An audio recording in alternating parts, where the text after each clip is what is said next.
बच्चों, कैसे हैं आप सभी लोग। मैं हूं शिवांगी चौहान, आपकी बायो मेंटर, एंड वेलकम करती हूँ आप सभी का इस अमेजिंग से पीडब्ल्यू के प्लेटफॉर्म पे।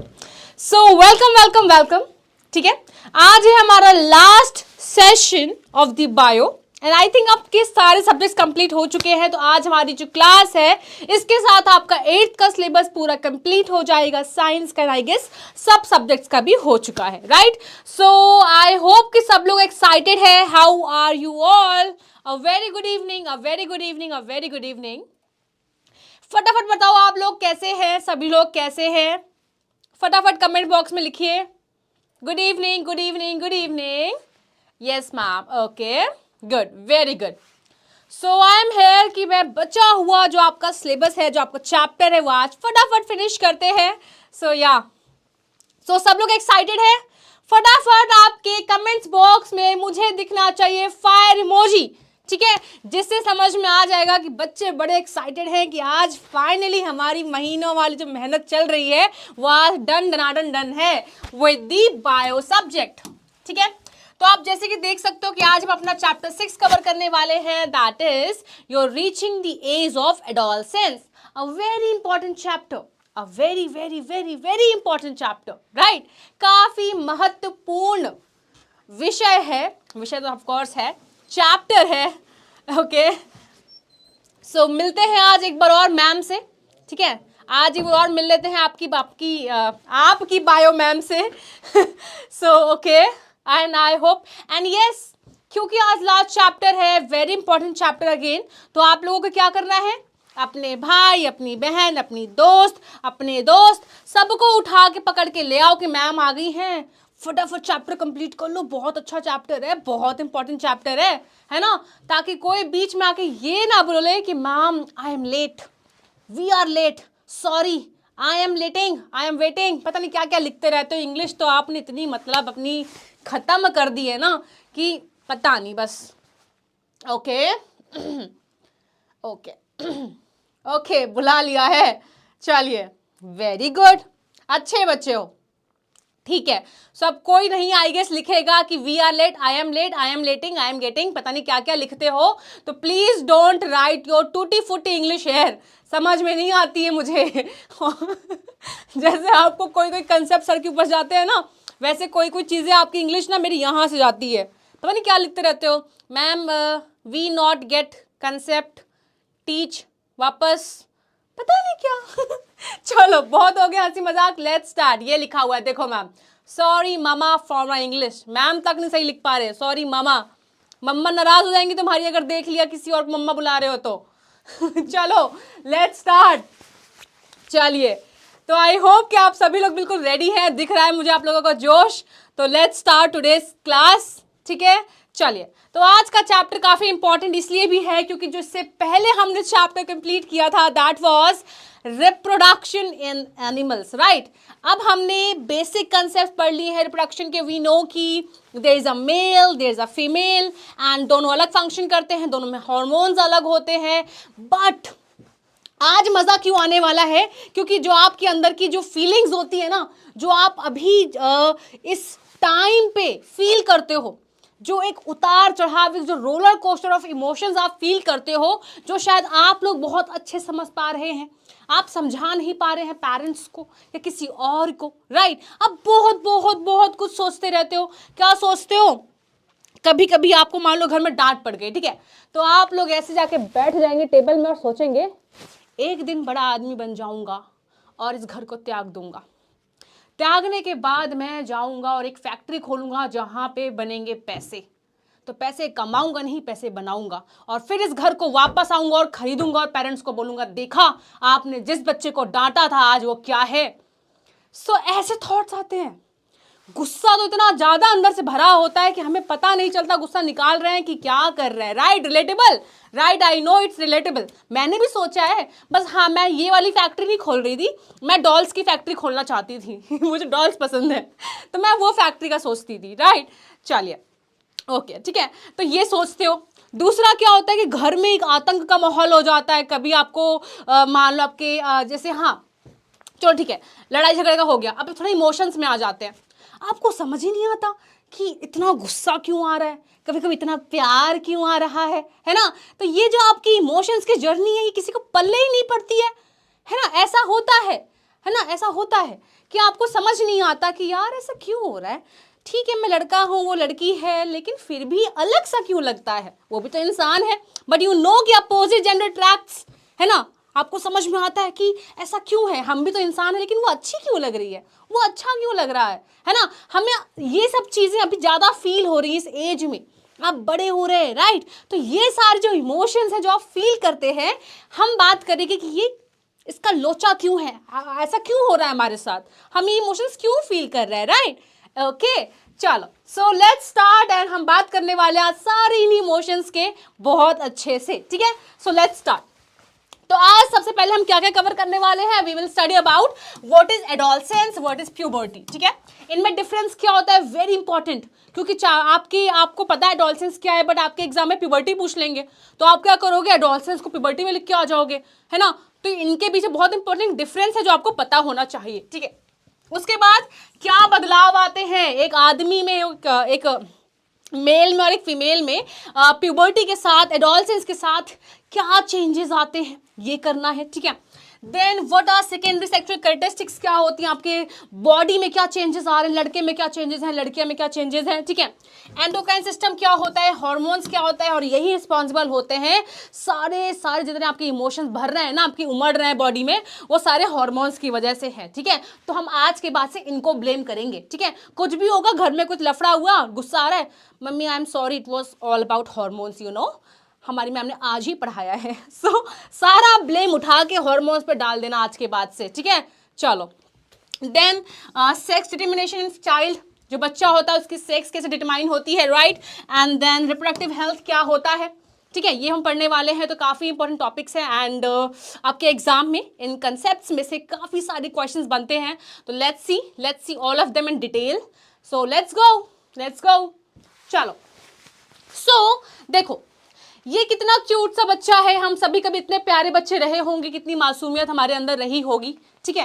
And then we go through this amazing journey of adolescence, जहाँ पे आप देख सकते हैं कि डिफरेंट फेजेस आते हैं, चाइल्डहुड, एडोलसेंस, ठीक है, एडल्टहुड, राइट। तो हमारे में ये सारे चेंजेस आते हैं, right. You can see this movie and the reel going on ना।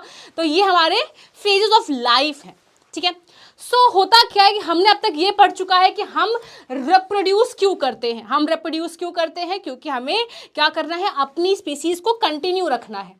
हम चाहते हैं कि जैसे डायनासोर का अंजाम हुआ था, उनकी पॉपुलेशन ठप्प पड़ गई थी, तो हमारी पॉपुलेशन में रुक ना जाए। तो अगर किसी पॉपुलेशन को ओवर द टाइम हमें देखते रहना है, उसकी जो स्पीसीज है, उसकी जो पॉपुलेशन है वो कंटिन्यू हो, तो रिप्रोड्यूस करना इंपॉर्टेंट होता है, ठीक है। तो ये लिखा हुआ है। तो यानी होता क्या है, लेकिन हमें ये तो पता है कि व्हाट इज रिप्रोडक्शन, हमें ये भी पता है कि रिप्रोडक्शन क्यों करना है। नाउ द क्वेश्चन कम्स कि रिप्रोडक्शन कब करना है, ठीक है, कब करना है, यानी कब कोई इंसान रिप्रोडक्शन करने लायक हो जाता है। बचपन से ही? क्या एक छोटा बच्चा एक नया छोटा बच्चा बना सकता है? नहीं, ऐसा थोड़ी हो सकता है ना। तो द क्वेश्चन अराइजेस कि हम अपने लाइफ के किस पर्टिकुलर फेज में आकर कैपेबल हो जाएंगे to give rise to a new young individual, एक नया इंडिविजुअल बनाने के लायक हो जाएंगे, ठीक है। तो आज हम इस क्वेश्चन का आंसर निकालने वाले हैं, ठीक है। चलो देख लो, कुछ महानुभाव हमारे क्लास में एंटर कर चुके हैं जो पूछ रहे हैं कि मैम क्लास कब खत्म होगी। क्लास स्टार्ट हुए कितना टाइम हुआ अभी, मात्र 8 मिनट, और 8 मिनट में सवाल कितने प्यारे आ गए कि मैम क्लास खत्म कब होगी। Very good, impressed. अब आप देख सकते हैं बच्चे कि हमारे जो जर्नी ऑफ लाइफ है वो कैसे कंटिन्यू होती है। ये छोटा सा टकलू सा बच्चा, देन बड़ा दांतों वाला, 2 दांत वाला, फिर दांत पूरे आ गए, फिर आप हैंडसम बनने की कोशिश करेंगे, शीशा देखने की कोशिश करेंगे, अरे बाल तो आज सही लग रहे हैं, काजल सही लगाया है, ठीक है। तो आप इस फेज में आ जाते हैं, और यही जो आपका फेज है, यही आपका एडोलसेंस फेज है, यही आपका टीनेज फेज है, जहाँ पे आप अपने लिए कॉन्शियस होना स्टार्ट हो जाते हैं, अपनी एक्टिविटीज देखना स्टार्ट कर देते हैं, ठीक है। तो ये वो फेज है जहाँ पे आप हीरो बनना चाहते हैं, हीरोइन बनना चाहते हैं, राइट। सो या ऐसा कुछ। And then you enter into uncle वाला फेज, ठीक है। तो आप एडल्टहुड में आ जाते हैं, आपका घर बस जाता है ना। तो ऐसा करते करते फिर आप वापस से टकलू हो जाते हैं। देखो वापस रिपीट हो गया, अब वापस टकलू हो गए, बुढ़े हो गए, है ना। सो होता क्या है कि बेसिकली आपके ये कुछ फेज ऑफ लाइफ हैं जो चलते हैं, है ना। तो आज हम ये वाला डिस्कस करने वाले हैं। कौन सा वाला? जहां पे आप ब्यूटी कॉन्शियस हो जाते हैं, राइट, सुंदर लगने की कोशिश करने स्टार्ट कर देते हैं। तो लेट्स स्टडी कि ऐसा क्यों होता है। चलो, so in human beings life cycle consist of several stages of development, जैसे कि childhood, adulthood and the old age. Correct. चलो, नाउ सबसे पहले what is this adolescence? Adolescence होता क्या है? एडोलसेंस का मतलब होता है वो फेज ऑफ लाइफ, वो पीरियड ऑफ लाइफ जहां पे हमारी बॉडी में कुछ चेंजेस हमको देखने को मिलेंगे। वो चेंजेस क्यों इंपॉर्टेंट है? ताकि आपको वो मेच्योर बना सके। कौन सा मेच्योर? Sexually mature. यानी now you are going to do what? You are leading towards the reproductive maturity. अब इन चेंजेस की वजह से जो इंडिविजुअल है, जो फीमेल है, जो मेल है, now they are becoming capable of giving rise to a new one. ठीक है, तो इस चेंजेस की जर्नी को, इस रोलर कोस्टर राइड को हम बोलते हैं एडोलसेंस। वेरी सिंपल डेफिनेशन कि जो चेंजेस की जर्नी होती है, जहां पे बॉडी में चेंजेस आते हैं, इसको हम बोलते हैं एडोलसेंस। ठीक है, तो यानी क्या हो रहा है यहाँ पे? सेक्सुअली मैच्योर हो रहा है, ताकि वो मैच्योर होंगे तो एक नया इंडिविजुअल बनाने के कैपेबल हो जाएंगे। तो child, this one is the adolescence phase. ठीक है, तो यहाँ पे इस इंसान के बॉडी में बहुत सारे चेंजेस इनको देखने को मिलेंगे। फॉर एग्जाम्पल्स गर्ल्स की बात करूँ तो गर्ल्स में चेंजेस क्या आते हैं? Development of breast, right, broadening of hip and growth of hairs, है ना, बॉडी हेयर्स, प्यूबिक हेयर्स। ठीक है, तो ये सारे चीज़ें देखने को मिलती हैं। लड़कों की बात करूँ तो लड़कों में जो लैरिंक्स है वो बड़ा हो जाता है, उनकी आवाज़ भारी हो जाती है ना, उनकी आवाज़ भारी हो जाती है। देन यस, उनमें बहुत चेंजेस आते हैं, है ना, तो उनमें भी हेयर्स की डेवलपमेंट होती है। तो ये सारी चीज़ें हैं। Yes, menstruation, very good, menstruation start होती है गर्ल्स के केस में, है ना। तो ये सब जो चीज़ें हैं वो आती हैं वक्त के साथ, एंड इन चेंजेस की जर्नी को हम एडोलसेंस कहते हैं। ठीक है, नाउ प्यूबर्टी क्या होता है मैम? फिर अगर एडोलसेंस चेंजेस होते हैं तो व्हाट इज प्यूबर्टी? तो इसको सुनने से पहले आप ये सुनो, होता क्या है, एक ट्रेन है। ठीक है, अब मुझे ट्रेन से जाना है शिमला, मुझे ट्रेन से जाना है शिमला, तो मैं क्या करूँगी? ट्रेन में बैठ जाऊँगी। अब ट्रेन क्या है? वो मुझे दिल्ली से शिमला लेकर जा रही है।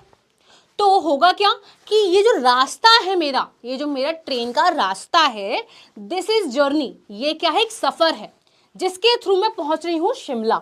तो Shimla is a destination and this journey, this train वाली journey is a journey, right. तो होता क्या है? इसी तरह जो एडोलसेंस है वो एक जर्नी है, एक रास्ता है जिसमें शरीर में बदलाव आ रहे हैं। ठीक है, और जो डेस्टिनेशन है दैट इज द प्यूबर्टी, यानी बदलाव बॉडी में आ चुके हैं। नाउ जो इंडिविजुअल है, ही और she has become capable of giving rise to a new one. Simple, sorted. ठीक है, तो जो रास्ता है, तो जर्नी है, दैट इज एडोलसेंस। जो आपकी बॉडी में चेंजेस आने वाले हैं, आप बड़े हो रहे हैं, आपकी बॉडी में चेंजेस आना स्टार्ट हो रहे हैं, that is called adolescence phase.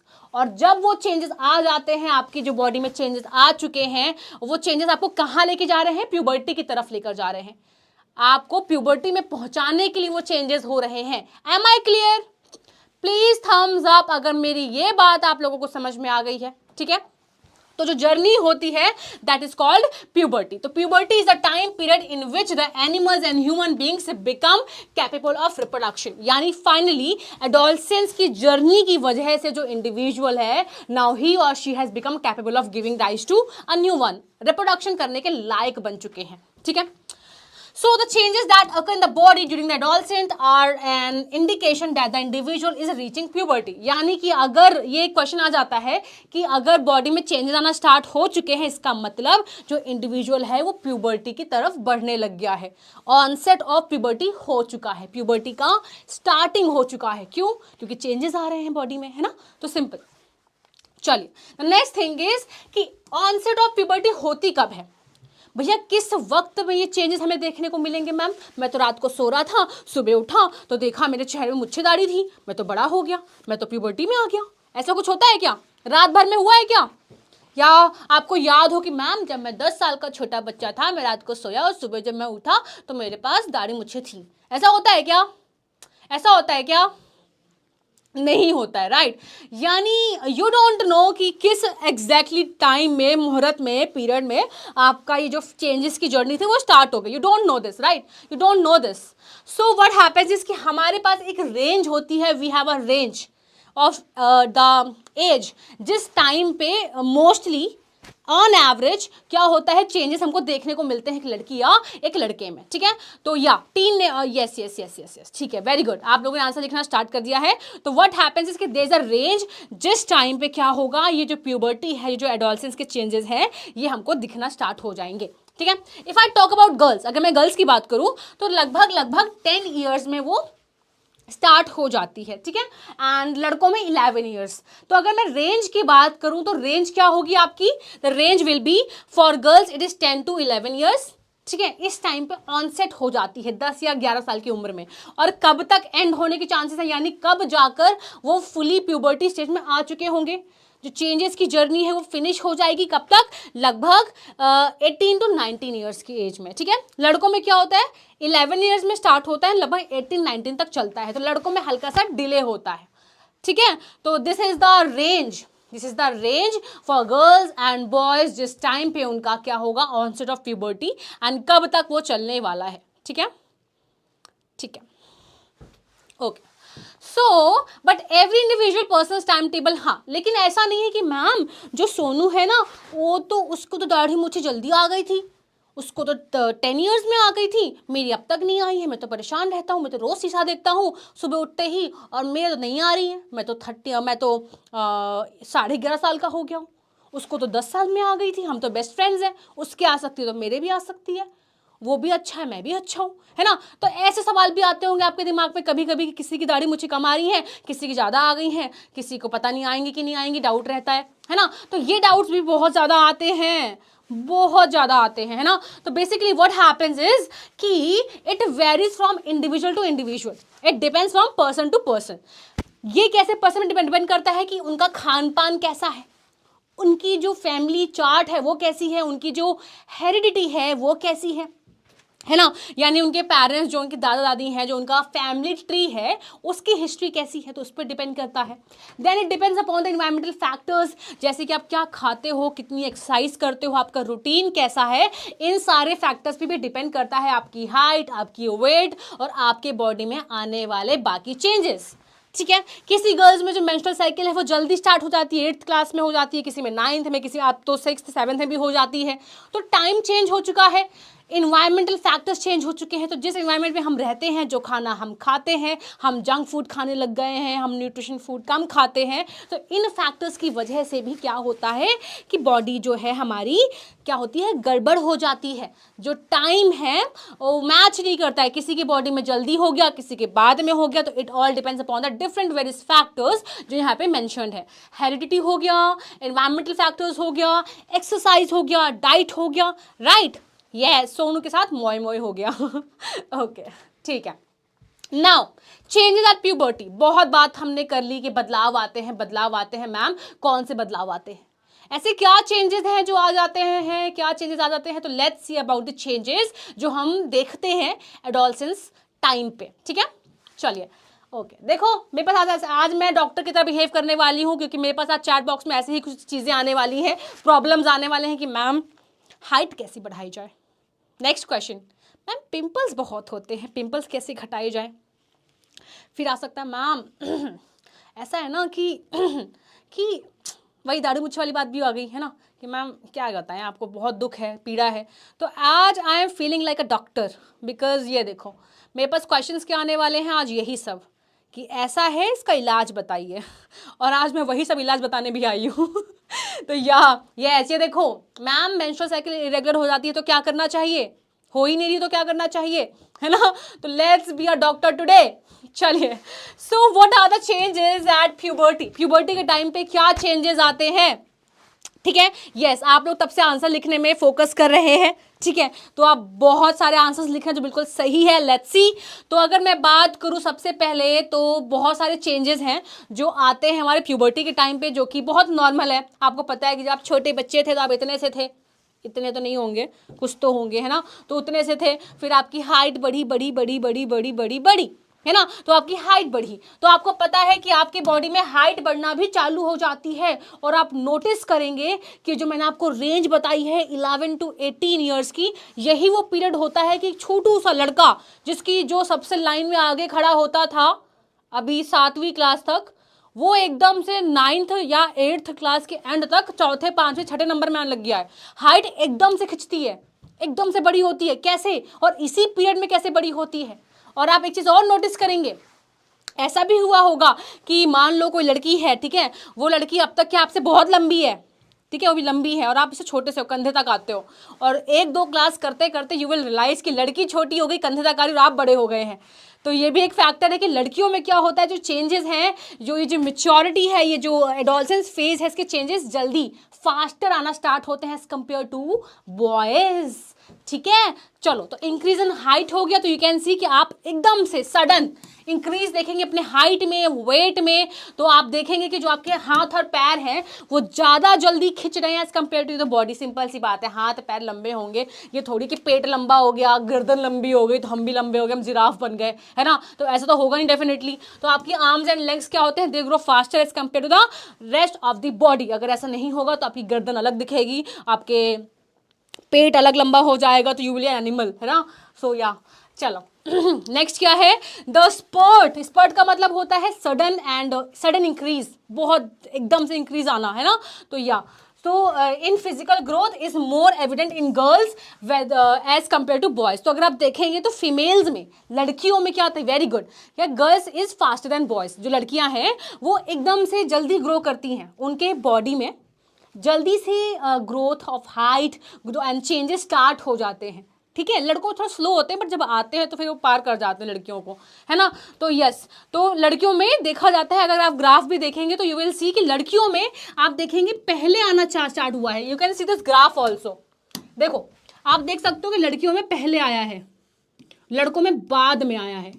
ठीक है, तो लड़कियों में पहले आना स्टार्ट होता है। ठीक है, ओके, चलो। Then changes in the size of heart and lungs. आपकी जो हार्ट है, जो आपका लंग्स है, उसका साइज, उसका वेट भी क्या होता है, इंक्रीज होता है। तो diameter of the heart increase by half and the weight of the almost doubles.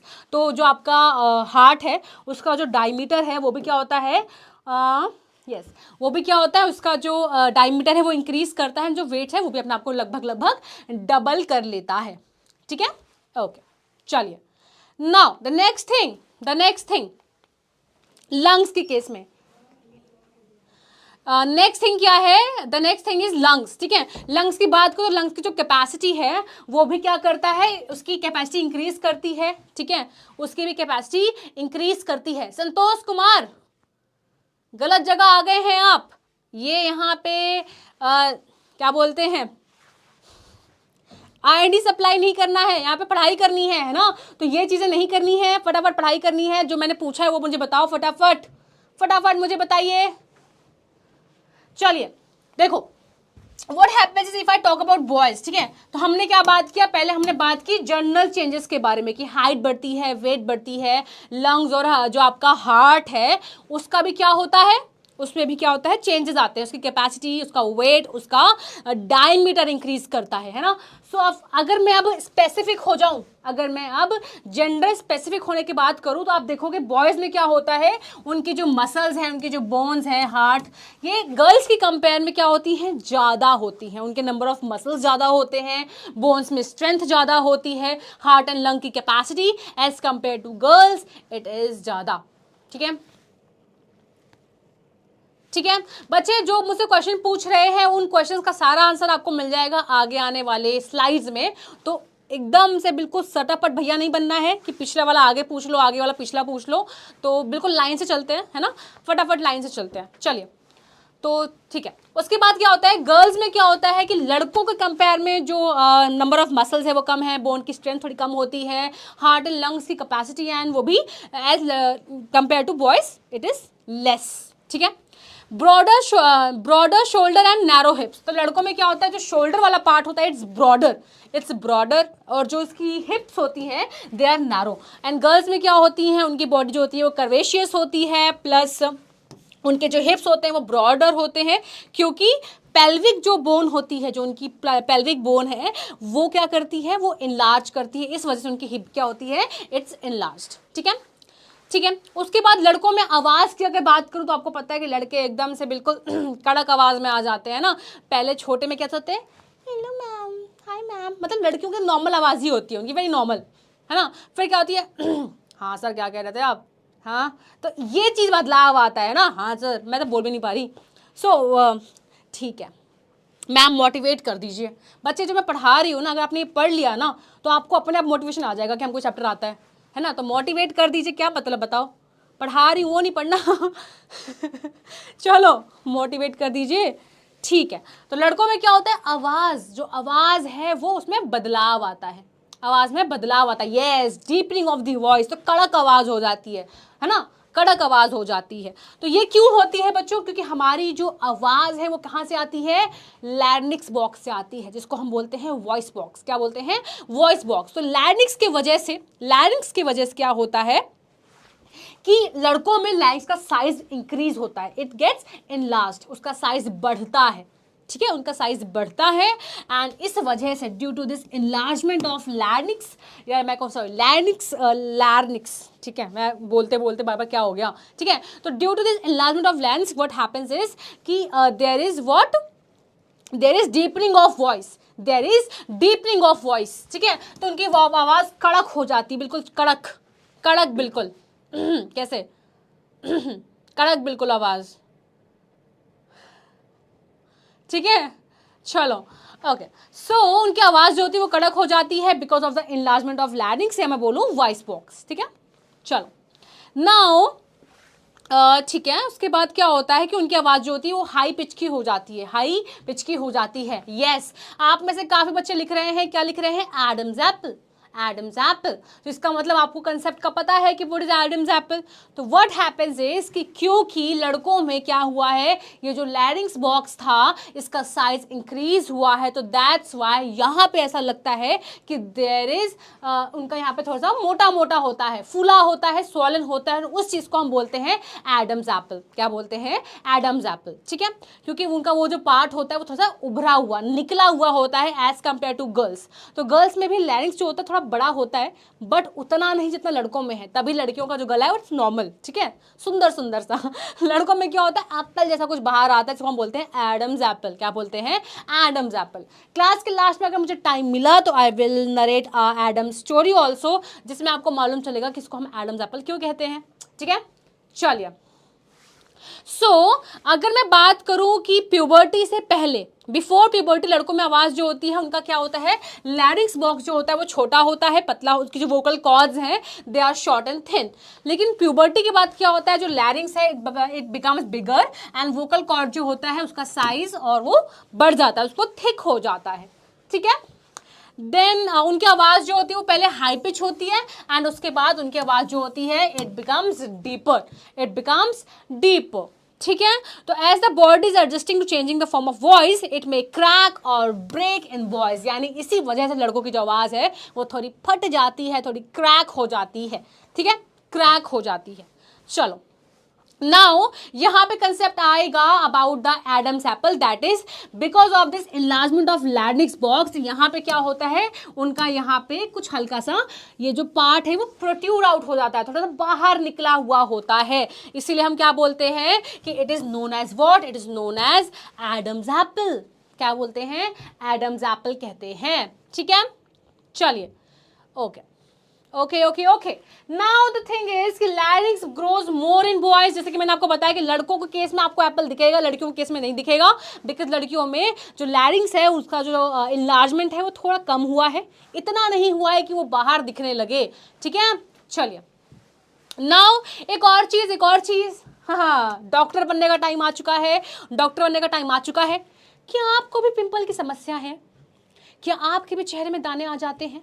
अगर हाँ तो आप हैं एडोलसेंस फेज में यानी व्हाट हैपेंस इस बच्चों की, आप लोग नोटिस करेंगे कि जब आप छोटे प्यारे क्यूट बच्चे थे तो आपका चेहरा बिल्कुल सॉफ्ट सॉफ्ट सा, बिल्कुल neat and clean, Gora Gora चमकता हुआ था, है ना, प्यारा प्यारा सा।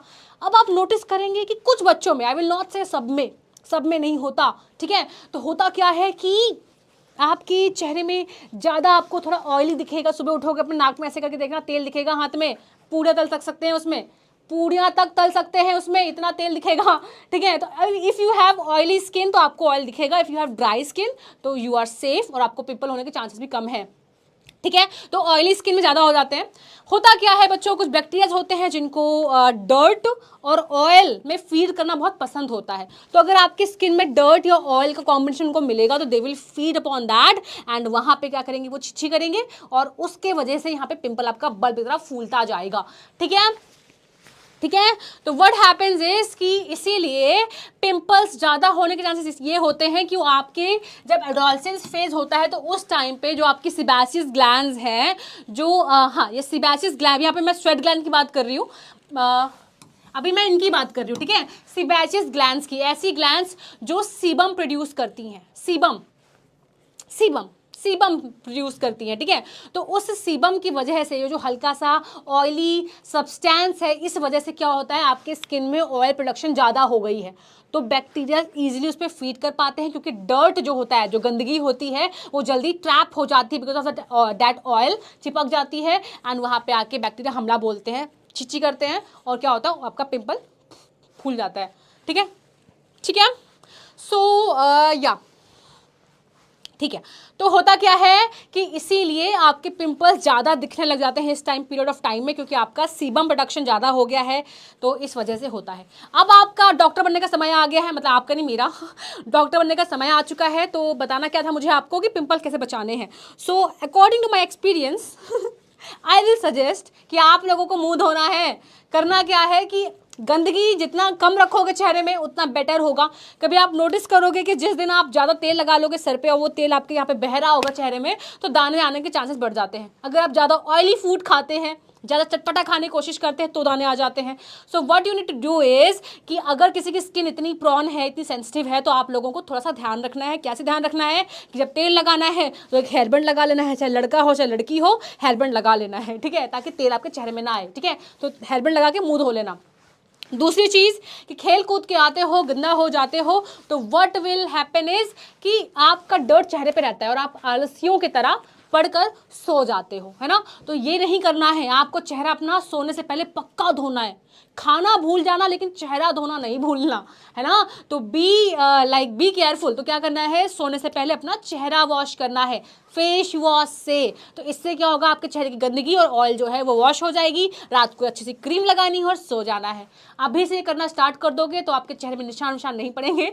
सो मैंने कुछ ज़्यादा एक्स्ट्रा ज्ञान दे दिया है पिंपल्स के ऊपर। चलो लेट्स स्टार्ट, ठीक है, ठीक है। चलो अब मैं बात करती हूँ स्वेट ग्लैंड्स के बारे में, यानी पसीना आना ज़्यादा स्टार्ट हो जाता है। यू कैन सी कि हल्का सा डर लगा, कल एग्जाम है। अभी मैं आपको बोल दूँ कि बच्चों कल आपका एग्जाम है, आपका मालूम चला, एंड यू लाइक मैम पसीना क्यों आ रहा है, ठंडी तो बहुत ज़्यादा है बाहर, पसीना क्यों आ रहा है ना। तो यू विल फील लाइक कि बहुत पसीना है ना। तो आपको बच्चों को, छोटे छोटे बच्चे जो होते हैं उनको इतना पसीना, इतनी स्मेल नहीं आती है, बट जो बड़े होते हैं उनको पसीना ज़्यादा आना हो जाता है, उनको ज़्यादा पसीना आता है, ठीक है।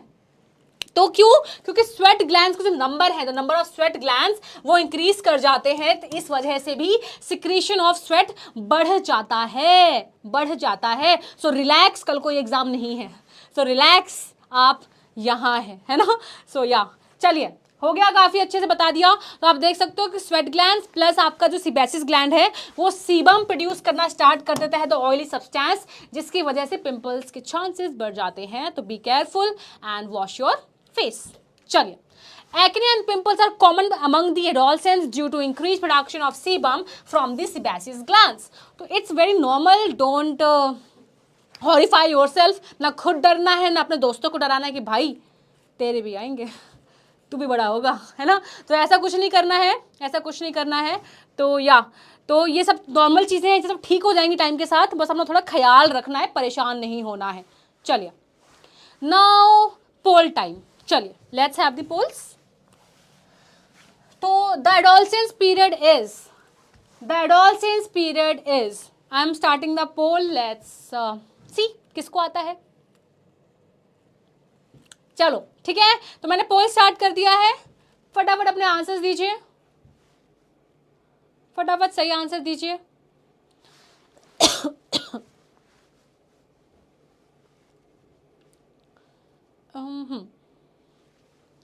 Okay, so the right answer is option B, that is 11 to 19 years, क्योंकि ये जो रेंज है वो सही पड़ रही है according to what you have studied. So yes, 11 to 19 is a safe range जो आपका क्या है, प्यूबर्टी को डिस्क्राइब करती है. तो option B is right. Let's have the answers and 82% ने सही आंसर दिया है. Very good.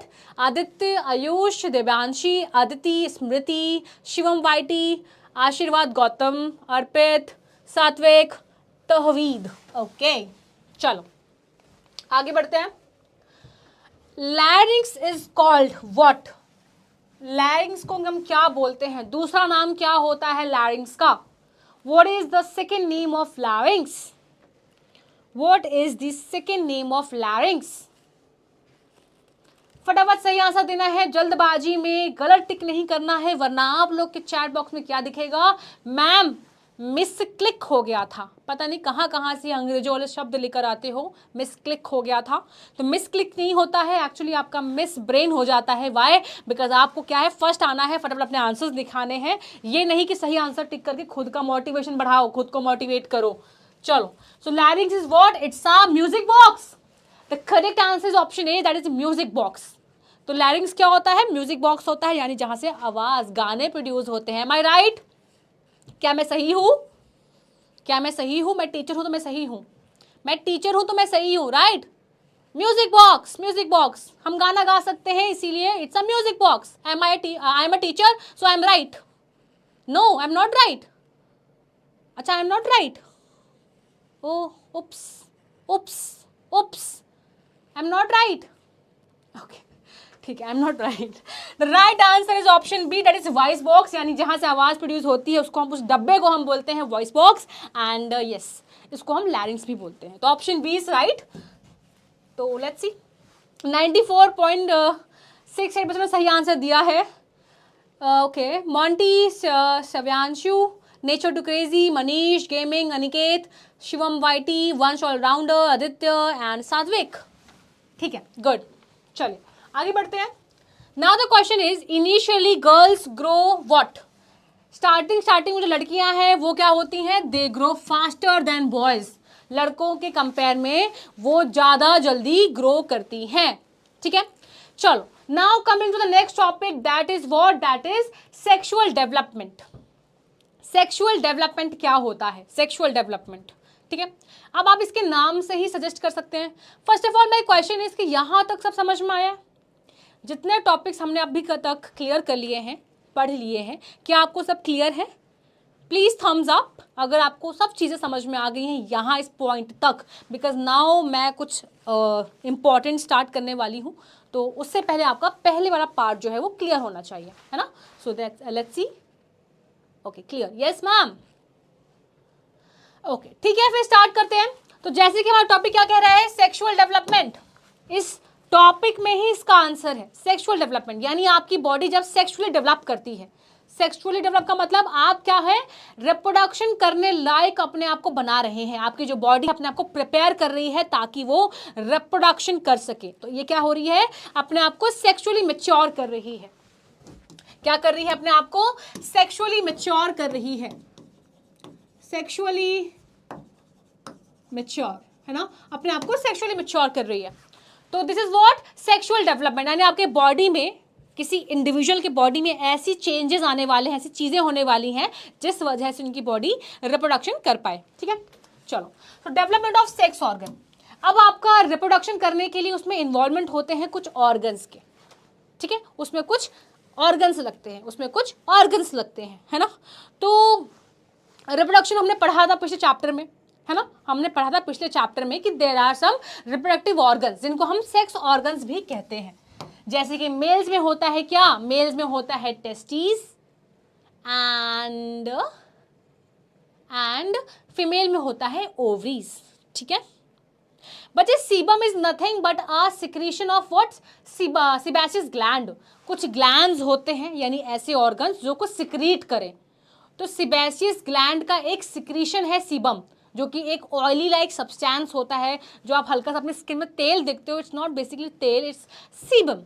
Sebum oily substance, ठीक है, जो कि सीबेशियस ग्लैंड रिलीज कर रहे हैं. ठीक है, तो मैंने यहाँ पे क्या बताया था, मैंने बताया था यहाँ पे कि सेक्सुअल डेवलपमेंट का मतलब होता है बॉडी में सेक्स ऑर्गन्स जो हैं वो डेवलप कर रहे हैं। जैसे कि मेल के केस में टेस्टीज होते हैं, फीमेल के केस में इट्स व्हाट, ओवरीज, है ना। तो यहाँ पे क्या होता है कि जो बॉडी है वो फिजिकली एंड सेक्सुअली डेवलप करती है प्यूबर्टी के टाइम पे।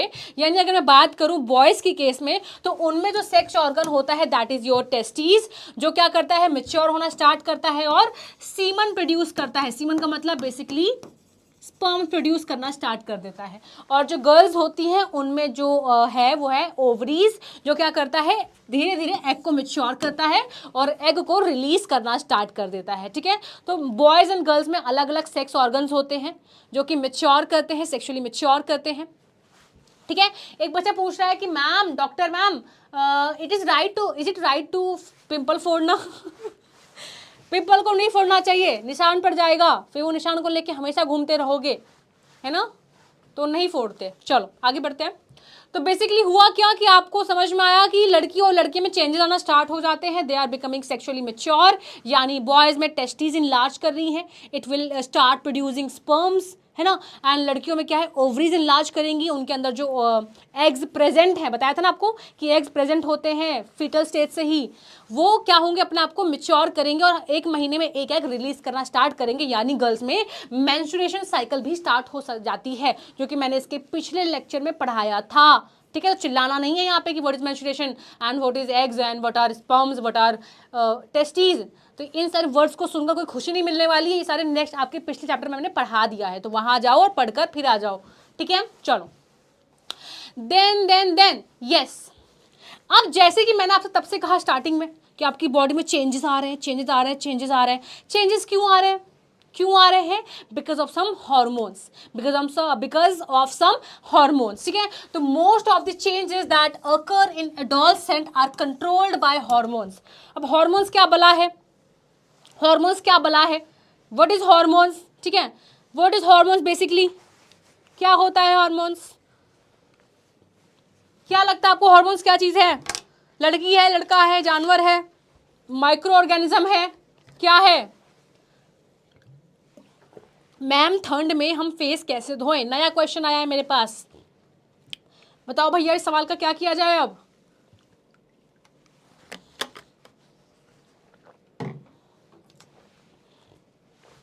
ठंड में चेहरा धोने के लिए आपको सबसे पहले क्या करना होगा, रजाई को खोलना होगा, फिर धीरे धीरे आहिस्ता आहिस्ता अपने पैरों को जमीन में रखना पड़ेगा, फिर उठना पड़ेगा और फिर जाना पड़ेगा, और फिर आपको फाइनली आपका फेस वॉश ढूंढना पड़ेगा, और फिर आपको पानी खोलना पड़ेगा, उसमें हल्का हल्का डाल के अपना हाथ को एडजस्ट करना पड़ेगा कि हाँ इसको सहा जा सकता है, ठंडा नहीं है ज़्यादा, और फिर आप उसको आहिस्ता आहिस्ता मुंह में डालेंगे। हो गया आपका face wash. All steps clear, all steps clear.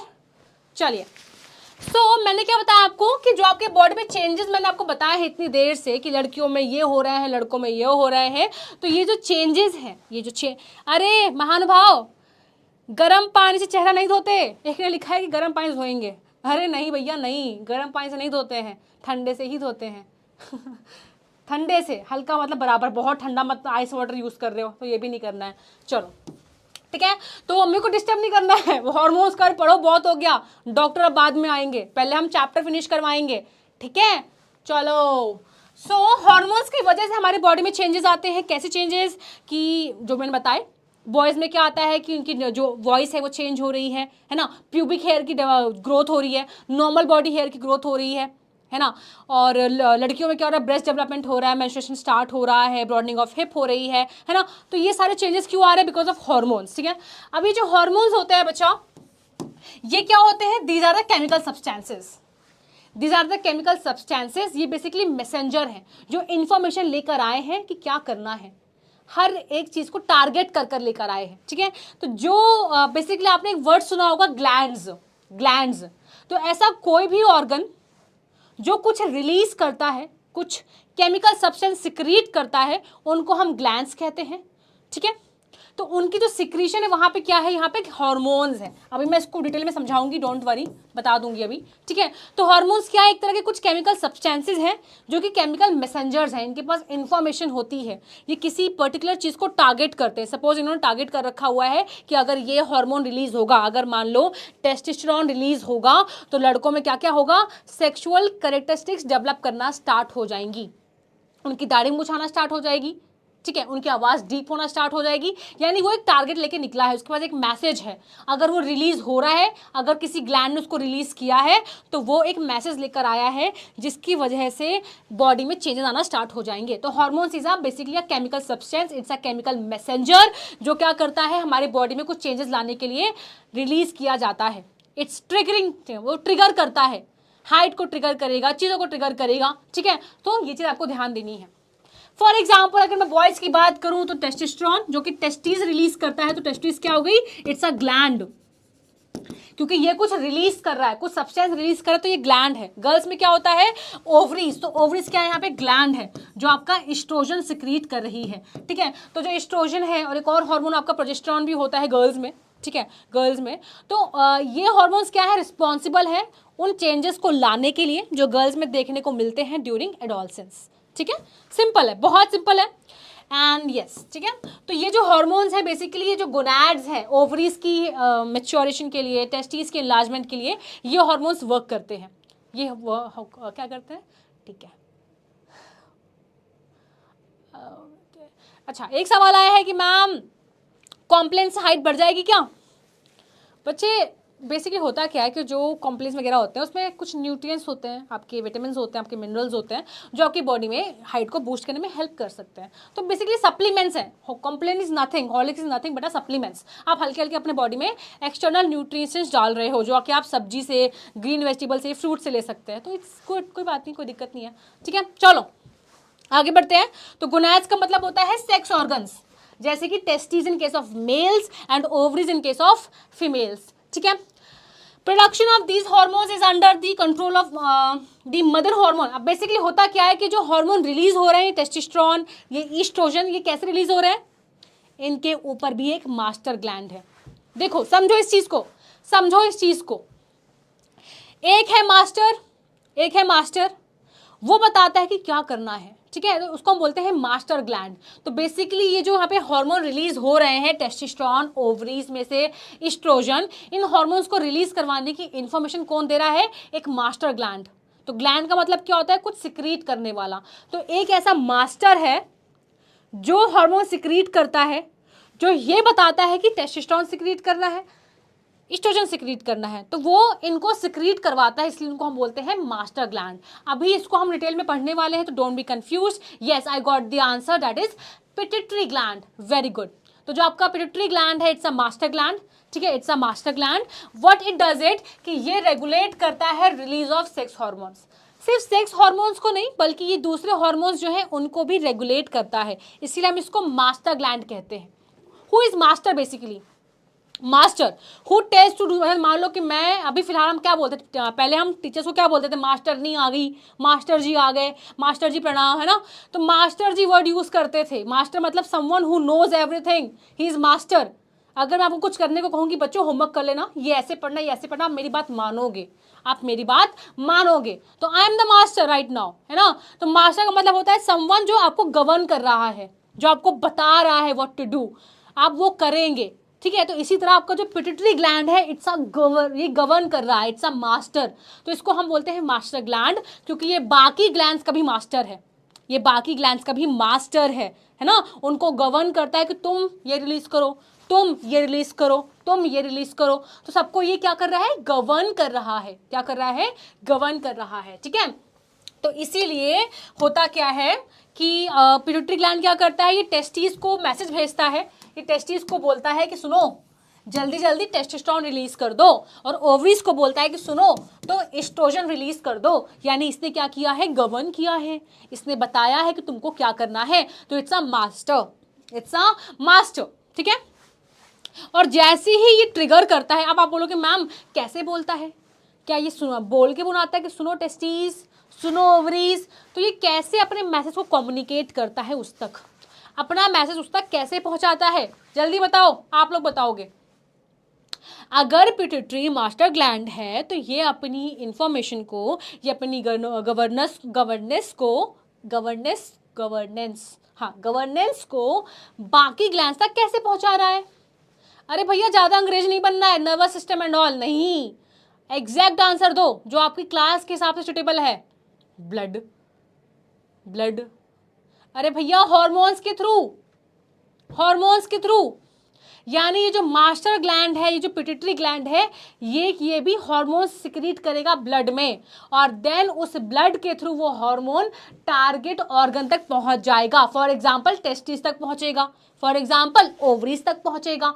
ठीक है, तो वो क्या कर रहा है, खुद भी हार्मोन रिलीज कर रहा है और दूसरों से भी रिलीज करवा रहा है, इसलिए वो मास्टर है। Yes, hormones. ठीक है, तो व्हाट हैपेंस इज कि जो आपका पिट्यूटरी ग्लैंड है ये हॉर्मोन्स को रिलीज करता है इन द ब्लड स्ट्रीम, जो कि घूमते घूमते तैरते तैरते कहाँ पहुंचते हैं, टारगेट ऑर्गन तक, फॉर एग्जांपल टेस्टिस तक, ओवरीज तक। ठीक है, और उसके बाद उनको जाके वो ट्रिगर करते हैं, उनको पोक करते हैं कि जल्दी जल्दी सिक्रेशन को रिलीज करो, बॉडी को जरूरत है। ठीक है, चलो सिंपल था ये।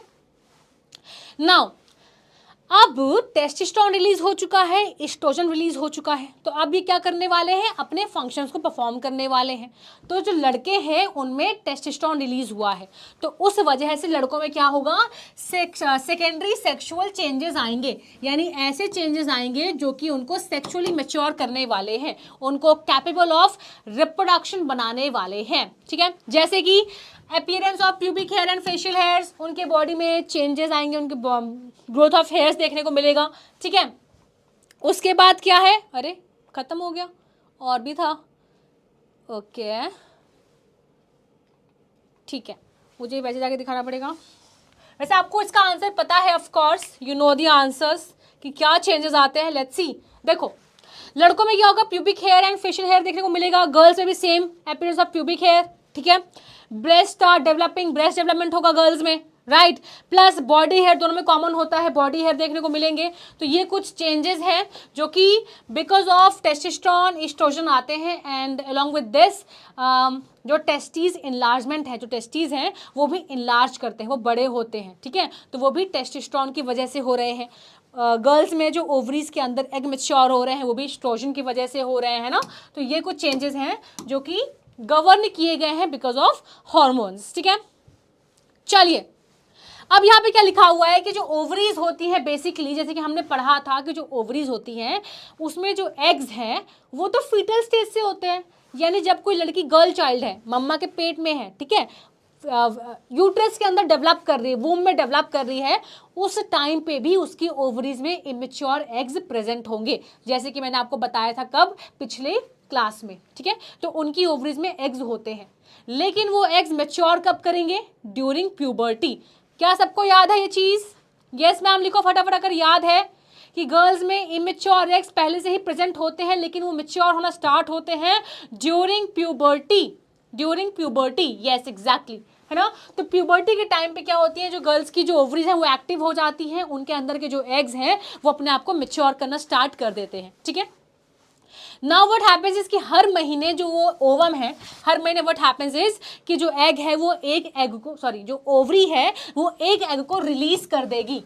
ठीक है, रिलीज कर देगी in about 28 days, in about 28 days. And उसके बाद जो वो ओवम है वो कहाँ जाएगा, फ्लॉपियन ट्यूब में एंटर करेगा और वहां पे वेट करेगा किसका, स्पर्म्स काका का। ठीक है, स्पर्म्स काका का वेट करेगा कि आएंगे, फर्टिलाइज करेंगे, और अगर नहीं आएंगे तो हम क्या करेंगे, तैयारी कैंसिल करेंगे, यानी मेंस्ट्रुएशन हो जाएगी।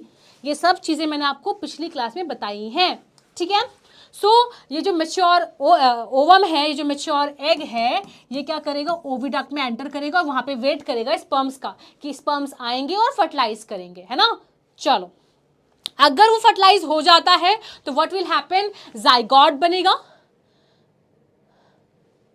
जाइगोट बनेगा, एंड जाइगोट क्या करेगा, वो यस ये देख सकते हो आप, स्पर्म्स ने क्या किया, एग को फर्टिलाइज किया, जाइगोट बना, और जाइगोट बनने के बाद it will come down, it will come down, यानी ये यूट्रस की तरफ आएगा और अपने आप को वहां पे इम्प्लांट कर लेगा, अपने आप को यूट्रस से जोड़ लेगा, एम्बेडेड कर लेगा, जोड़ लेगा। ठीक है, और वहीं पे फर्दर वो डेवलप करेगा।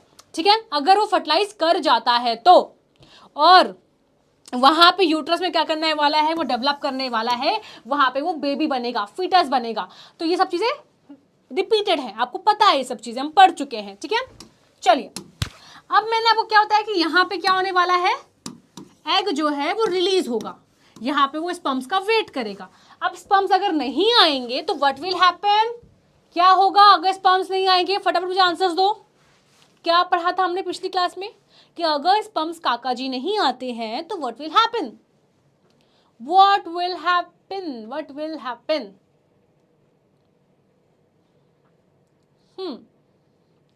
अरे भैया मेरे को जवाब भी दे दो, आपस में जवाब तो बहुत दे दिए, मुझे बताओ।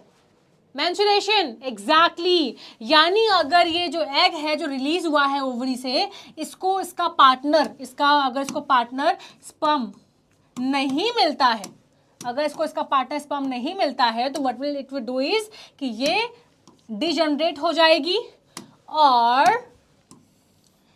यहां से धीरे धीरे आकर वजाइना के थ्रू बाहर निकल जाएगी along with the blood coating जो यहाँ पे बन रखी थी, बेबी को प्रोटेक्शन देने के लिए जो यहाँ पे लाइनिंग थी ब्लड की, वो भी टूट जाएगी और साथ में बाहर आ जाएगी। और इसी को हम बोलते हैं व्हाट, मेंस्ट्रुएशन, ब्लीडिंग। ठीक है, जो कब होती है, जो बेसिकली 28 डेज के साइकिल में होती है। ठीक है, चलो। So before the embryo enters the uterus prepare itself to perceive performing a thick lining of blood vessel. Same point लिखा हुआ है कि बच्चा रिसीव करने के लिए यूट्रस क्या करता है, कुछ तैयारी करके रखता है। जैसे कि मैंने आपको बताया था कि यूट्रस क्या कर रहा है, अपनी जो लाइनिंग है, जो उसकी कोटिंग है, दिस कोटिंग, इसको क्या करेगा, थिक करेगा with the help of blood. तो ब्लड यहाँ पे क्या होता है, इकट्ठा होता है, इसकी कोटिंग बनाता है, ताकि जब बच्चा आएगा तो व्हाट विल हैपन इज, ठीक है, व्हाट विल हैपन इज कि बेबी को प्रोटेक्शन देने के लिए एक अच्छी सी कोटिंग मिल जाएगी, एक लाइनिंग मिल जाएगी। ठीक है, तो यहाँ पे इसीलिए ब्लड वेसल्स क्या करती हैं, सराउंड करती हैं आपके यूट्रस को। ठीक है, आप देख सकते हैं। लेकिन जब फर्टिलाइजेशन नहीं होता है तो एग डिजनरेट करता है और साथ ही साथ जो ब्लड वेसल्स हैं वो भी डिजनरेट करती हैं एंड वजाइना के थ्रू वो क्या करेंगी, बाहर आ जाएंगी। ठीक है, तो ब्लड फ्लो विल अकर, जिसको हम मेंस्ट्रुएशन कहते हैं, जो कि लगभग आपका 3 से 6 दिन तक चलता है। ये मैंने आपको सब बता रखा है, इट्स अ रिवीजन। चलिए, अब 2 टर्म्स होते हैं जो आपने सुने होंगे, that is menarche and menopause. Very important terms, very important, very important, ये पक्का पूछा जाता है। मेनार्क क्या होता है, मेनोपॉज क्या होता है। सुनो, वो टाइम जब किसी गर्ल में, जब किसी लड़की में मेंस्ट्रुएशन साइकिल स्टार्ट हो जाती है, जिस भी एज में, तो जो ऑनसेट ऑफ मेंस्ट्रुएशन है that is called age menarche, यानी starting of the menstrual cycle is called menarche. और मेनोपॉज का मतलब होता है जब वो मेंस्ट्रुअल साइकिल स्टॉप हो जाती है। लगभग कब, 45-50 ईयर्स की जब एक लेडी हो जाती है, जब एक वुमेन कितना 45 to 50 ईयर्स की हो जाती है, तो उस टाइम तक उसकी बॉडी में, ओवरीज में एग्स नहीं बचते हैं, वेरी कम, वेरी कम। ठीक है, तो इसीलिए उनकी ओवरीज नंबर ऑफ एग्स बहुत कम होते हैं। तो अब फर्दर उनका मेंस्ट्रुअल साइकिल नहीं होती है, क्योंकि एग्स ही नहीं है तो रिलीज क्या होगा, एग रिलीज नहीं होगा तो प्रिपरेशन नहीं होगी, प्रिपरेशन नहीं होगी तो break down of blood vessels नहीं होगा और ब्लीडिंग नहीं होगी। ठीक है, तो इसीलिए इसको हम बोलते हैं मेनोपॉज, यानी मेंस्ट्रुअल साइकिल रुक चुकी है। Now coming to the new topic. क्या यहां तक सब क्लियर है, क्या यहां तक सब क्लियर है, तो प्लीज थम्स अप। यहां तक के अगर टॉपिक्स आप सबको क्लियर है तो प्लीज थम्स अप। फिर हम बढ़ने वाले हैं अपने नेक्स्ट टॉपिक में, जो कि अगेन बहुत इंपॉर्टेंट है। अब आप बोलोगे मैम आप ये इंपॉर्टेंट करते करते सब पढ़ा दोगी आज, है ना, लेकिन ये इंपॉर्टेंट सच में है।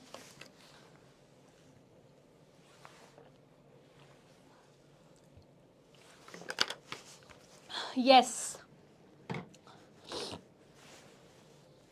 मेनोपॉज का मतलब होता है बच्चे जब मेंस्ट्रुअल साइकिल रुक गई है, यानी अब किसी विमेन में, अब किसी लेडी में अब से मेंस्ट्रुअल साइकिल नहीं होने वाली, हर महीने उनको ब्लीडिंग नहीं होगी। क्यों, क्योंकि उनकी ओवरीज में एग्स नहीं बचे हैं, तो मेंस्ट्रुएशन भी नहीं होगा। ठीक है, तो इसको हम बोलते हैं मेनोपॉज। पॉज लग गया, रुकावट, रुक गई।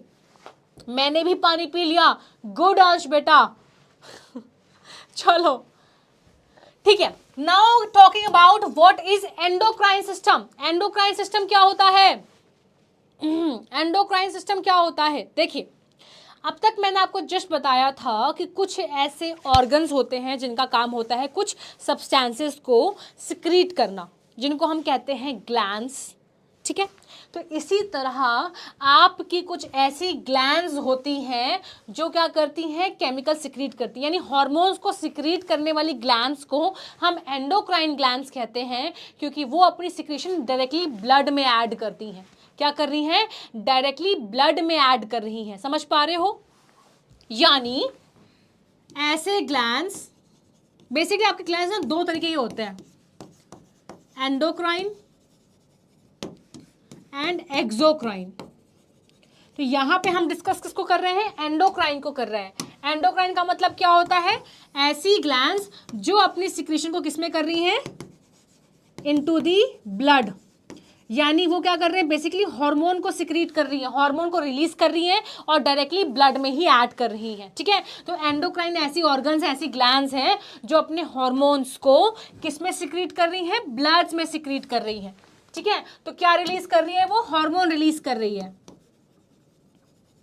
हार्मोन्स को रिलीज कर रही है into the blood stream.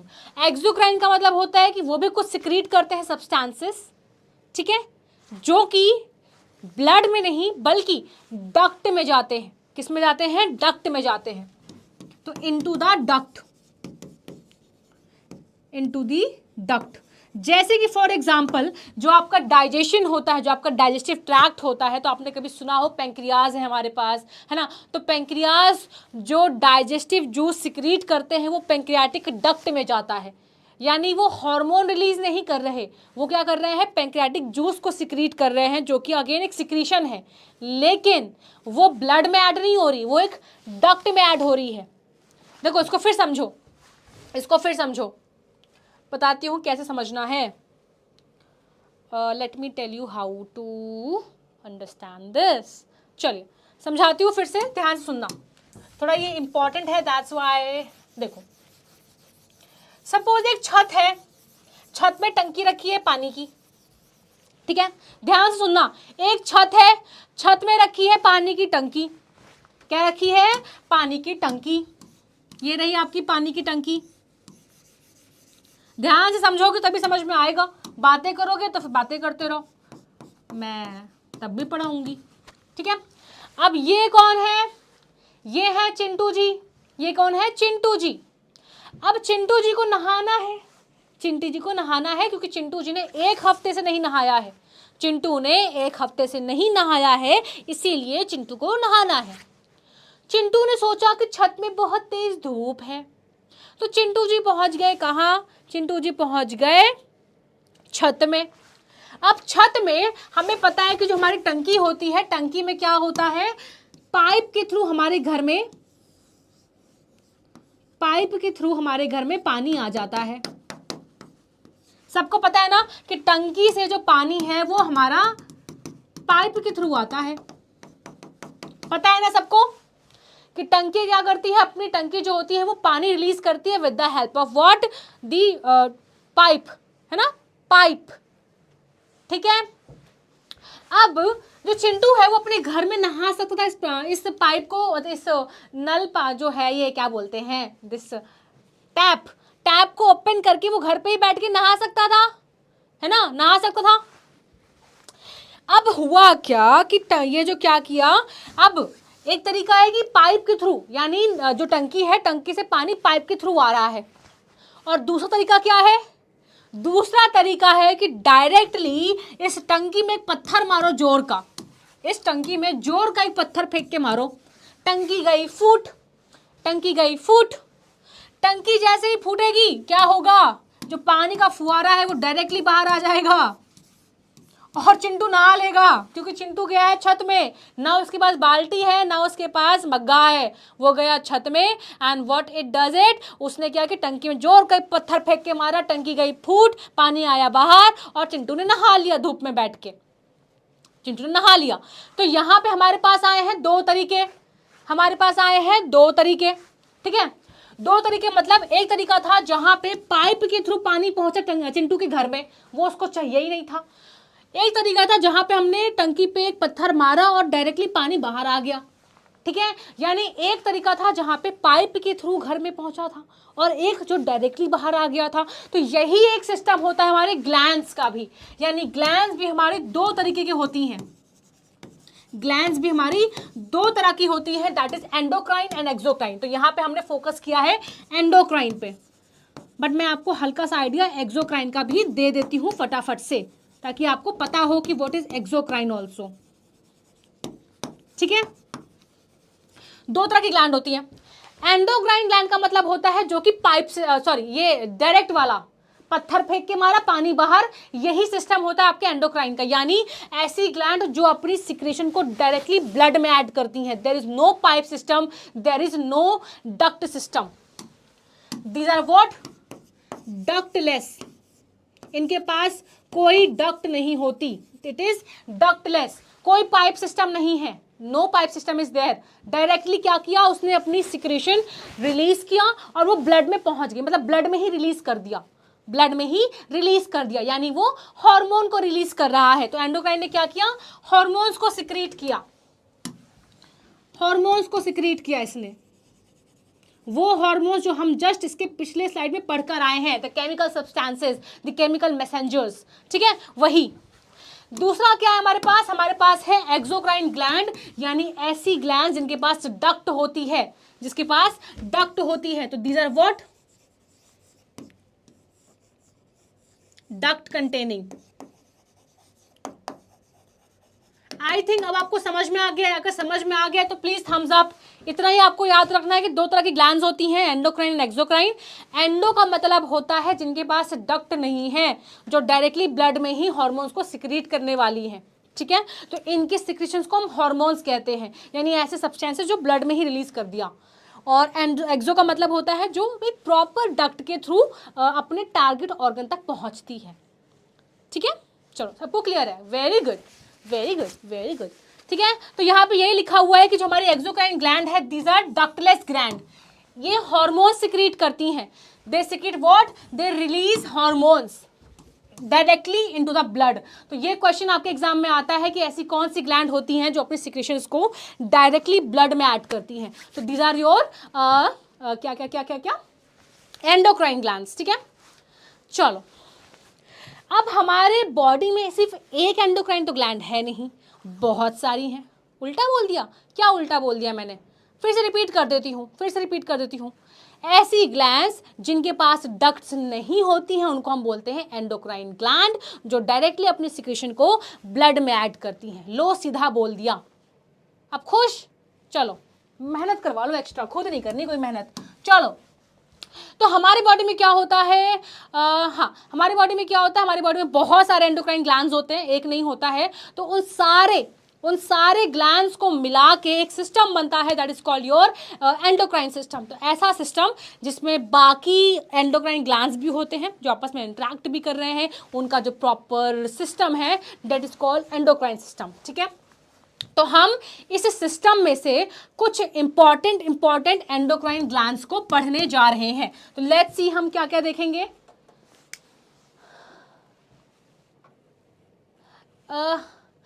Venkatesh बच्चे जो आप लिख रहे हो बहुत लंबा है, जैसे पढ़ना मैं स्टार्ट करती हूँ तब तक नेक्स्ट कमेंट आ जाता है ना, तो या चलो। सो एंडोक्राइन सिस्टम में क्या होता है कि आपके बहुत सारे ग्लैंड्स होते हैं। ठीक है, जैसे कि पहला ग्लैंड आपका हाइपोथैलेमस, ये आपके ब्रेन के पास होता है। ठीक है, ब्रेन के रीजन में होता है ये आपका हाइपोथैलेमस ग्लैंड कहते हैं। ठीक है, देन पीनियल ग्लैंड, ये भी आपका क्या होता है, बिलो बेस ऑफ द आपका जो बिलो वो होता है, क्या बोलते हैं, बेस ऑफ द ब्रेन होता है, वहां पे ये होता है, that is pineal gland. Then there is hypophysis, बहुत ज़्यादा डिटेल में है, जिसको हम बोलते हैं basically pituitary gland, master gland. ठीक है, मास्टर ग्लैंड। ठीक है, then you have adrenal gland, जो कि क्या होता है आपकी किडनी के जस्ट ऊपर होता है, किडनी के ऊपर होता है, किडनी गुर्दे यहाँ होते हैं। कोई पूछे गुर्दा कहाँ होता है, मैम यहाँ होता है गुर्दा। तो प्लीज याद रखना, किडनी की लोकेशन पता होनी चाहिए, यहाँ साइड में होती है लिटरली। ठीक है, तो किडनी के ऊपर टोपी लगी होती है, ठंड उसको भी लगती है, वो भी एक इंसान है, इंसान नहीं है सॉरी, इंसान के अंदर है, जानवरों के अंदर भी होता है ना।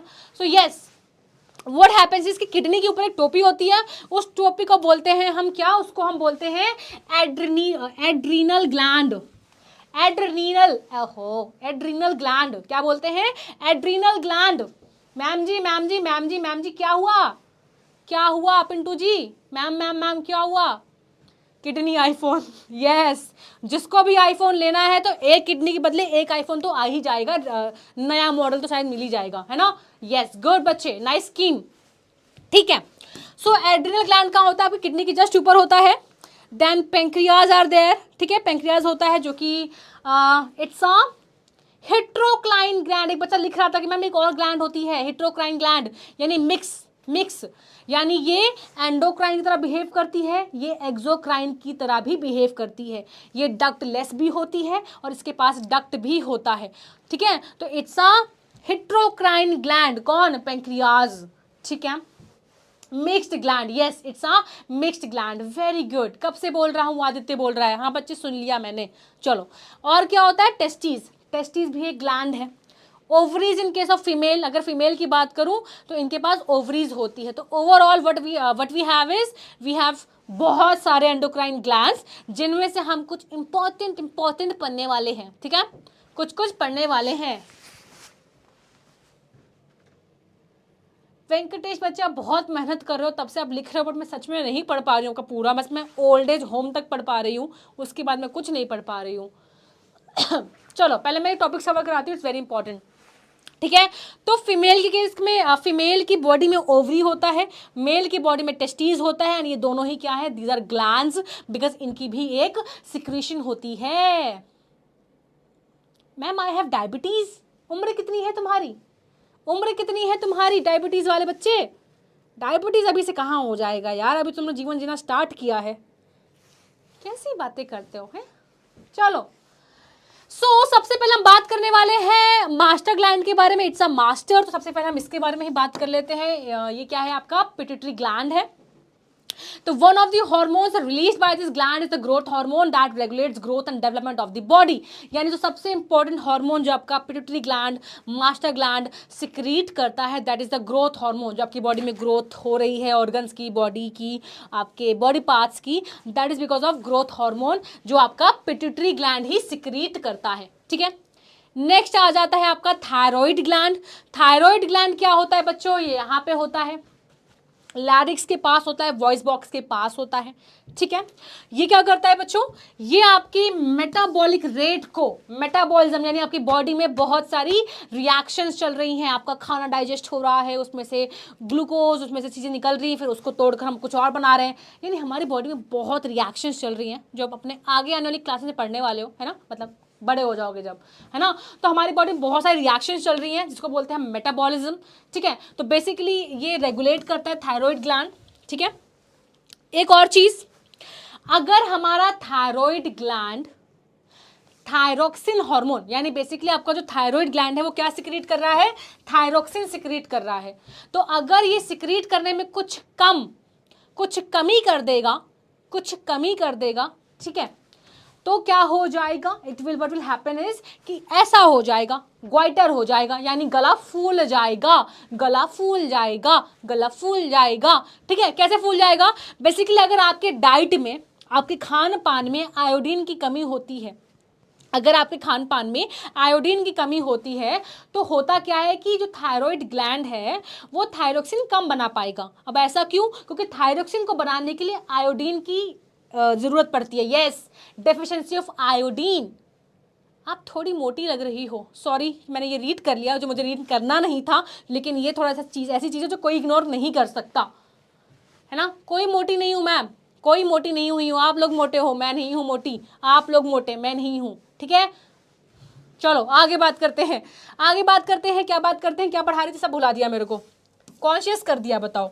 चलो यस, होता क्या है कि हमारे पास होता है थायराइड ग्लैंड जो प्रोड्यूस करता है थायरोक्सिन, थायरोक्सिन अगर कम हो गया तो हो जाएगा ग्वाइटर, और ग्वाइटर इसलिए हुआ है क्योंकि आपके खान पान में आयोडीन की कमी थी। तो इसीलिए करना क्या है कि आपको आयोडीन अच्छे से, मतलब आपके डाइट में आयोडीन होना चाहिए, क्योंकि iodine is important for the formation of thyroxine hormone, ठीक है। चलो तो थायराइड ग्लैंड में क्या होता है, आपका जो थायराइड ग्लैंड है वो फूल जाता है, वो फूल जाता है, ठीक है, because of the deficiency of iodine in the diet. चलिए, now let's talk about adrenal gland. Adrenal gland के बारे में पढ़ते हैं, यानी जो आपकी गुर्दे हैं, जो आपकी किडनीज हैं, जिससे आईफोन मिलता है बेचकर, एक किडनी से एक आईफोन, है ना, दोस्त को देना तो दूसरी किडनी बेच दो, फिर वो आपसे मिलने ऊपर आएगा डायरेक्टली, दोनों आईफोन लेकर, नहीं सॉरी आईफोन छूट जाएंगे, वो अकेले आएगा, ठीक है। सो एड्रिनल ग्लैंड का मतलब होता है टोपी ग्लैंड जो आपकी किडनी के ऊपर एज अ टोपी प्रेजेंट होते हैं, एज अ टोपी प्रेजेंट होते हैं, ठीक है। सो इनका काम क्या होता है, ये सिक्रीट करते हैं एक हार्मोन जिसका नाम होता है एड्रेनलिन ग्लैंड एड्रेनलिन ग्लैंड, ठीक है, ठीक है, एड्रेनलिन ग्लैंड सिक्रीट करता है। चलो, सो ये क्या करता है, ये बहुत छोटा सा होता है, किडनी के ऊपर होता है, ये एक हार्मोन सिक्रीट करता है जिसका नाम होता है एड्रेनलिन, जिसका काम होता है as a fight and flight hormone. यानी आपने देख लिया एक शेर, जैसे सपोज शेर छोड़ो, मैंने कमेंट दिखा मोटी वाला कि मैम आप थोड़ी सी मोटी हो गई हो, तो मेरा क्या हुआ, एकदम से क्या हुआ, मैं एकदम थोड़ा सा स्ट्रेस में आई, मेरा जो एड्रेनलिन था वो थोड़ा हाई हो गया, यानी मेरा हल्के से हार्ट बीट तेज हो गया, मेरे को थोड़ा पसीना, ऐसा कुछ हुआ नहीं है, मेरे को पसीने आने स्टार्ट हो गए, ठीक है, मेरे को ऐसा और लग गया कि हाई मोटी हाई मोटी हाई मोटी, है ना, ऐसा कुछ हो गया। तो मेरे बॉडी में क्या हुआ, एड्रेनल ग्लैंड ने क्या किया, इसको सिक्रीट किया, स्ट्रेस हार्मोन का सॉरी इसको सिक्रीट किया एड्रेनलिन हार्मोन को, जिसका बेसिकली काम होता है फाइट एंड फ्लाइट, ये सिक्रीट हो जाता है।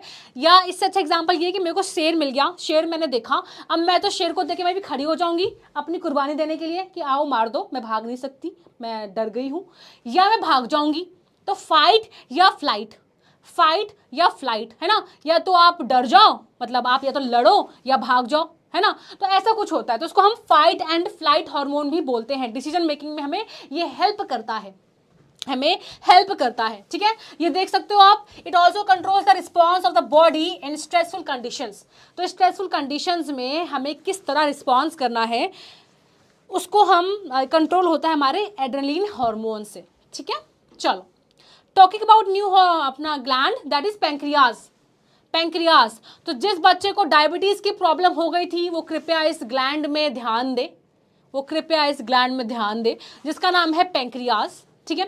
पैंक्रियाज क्या करता है बच्चे, ये एक हार्मोन सिक्रीट करता है जिसका नाम होता है इंसुलिन, ठीक है। तो जैसे कि मैंने आपको बताया कि जो आपका पैंक्रियाज है, इट्स अबाउट हेटेरोक्राइन ग्लैंड, यानी इट्स अ मिक्स्ड ग्लैंड। ये डाइजेस्टिव जूस सिक्रीट करता है एक्सोक्राइन ग्लैंड बनकर, और ये हार्मोन्स को रिलीज करता है एंडोक्राइन बनकर, ठीक है। तो ये मिक्स ग्लैंड है, ये दोनों काम करता है, ठीक है।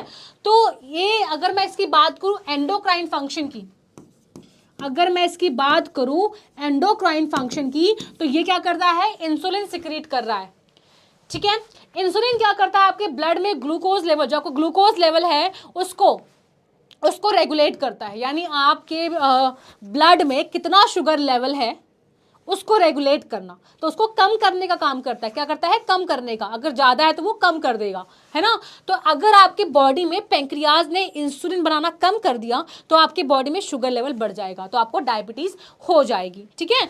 तो इसीलिए यहाँ पे आपको पता होना चाहिए कि जो बच्चा को, जब कोई इंसान डायबिटीज से सफ़र करता है तो उसको इंसुलिन के इंजेक्शंस दिए जाते हैं ताकि उसकी बॉडी में इंसुलिन बने और ब्लड का शुगर लेवल कम किया जाए, ठीक है। चलो, पोल टाइम, इसके बाद हम अपने कुछ लास्ट टॉपिक पढ़ने वाले हैं, बहुत जल्दी खत्म हो जाएगा वो, ठीक है। तो पहले हम पोल कर लेते हैं। The question is, thyroxine hormone is produced by, thyroxine hormone कौन प्रोड्यूस कर रहा था, कौन प्रोड्यूस कर रहा था,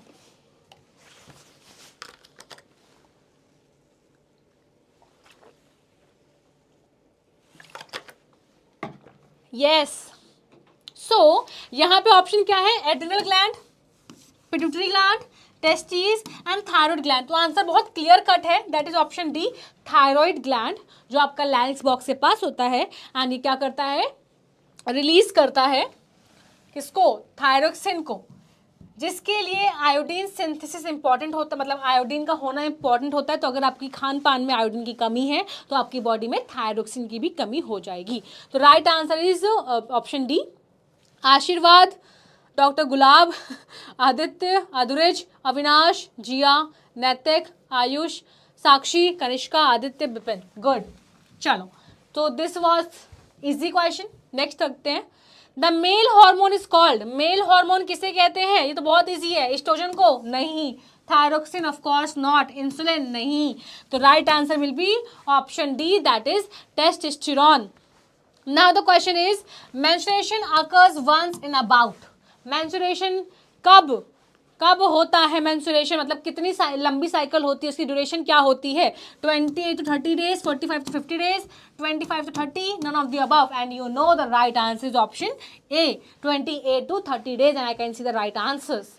अब मैं इनको खुद इसलिए भी टिक कर रही हूँ क्योंकि ये आपके जो क्वेश्चंस है काफ़ी ईजी हैं, ठीक है, सिर्फ रिविजन के पर्पज से मैंने लगाए थे ये। चलो, then which of the following is a male gonad, which of the following is a male gonad? Moustache? Of course not. Chest? Not.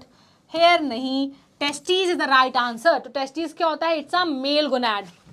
It's a male gonad, या मैं कहूँ it's a male sex organ. ठीक है, चलिए।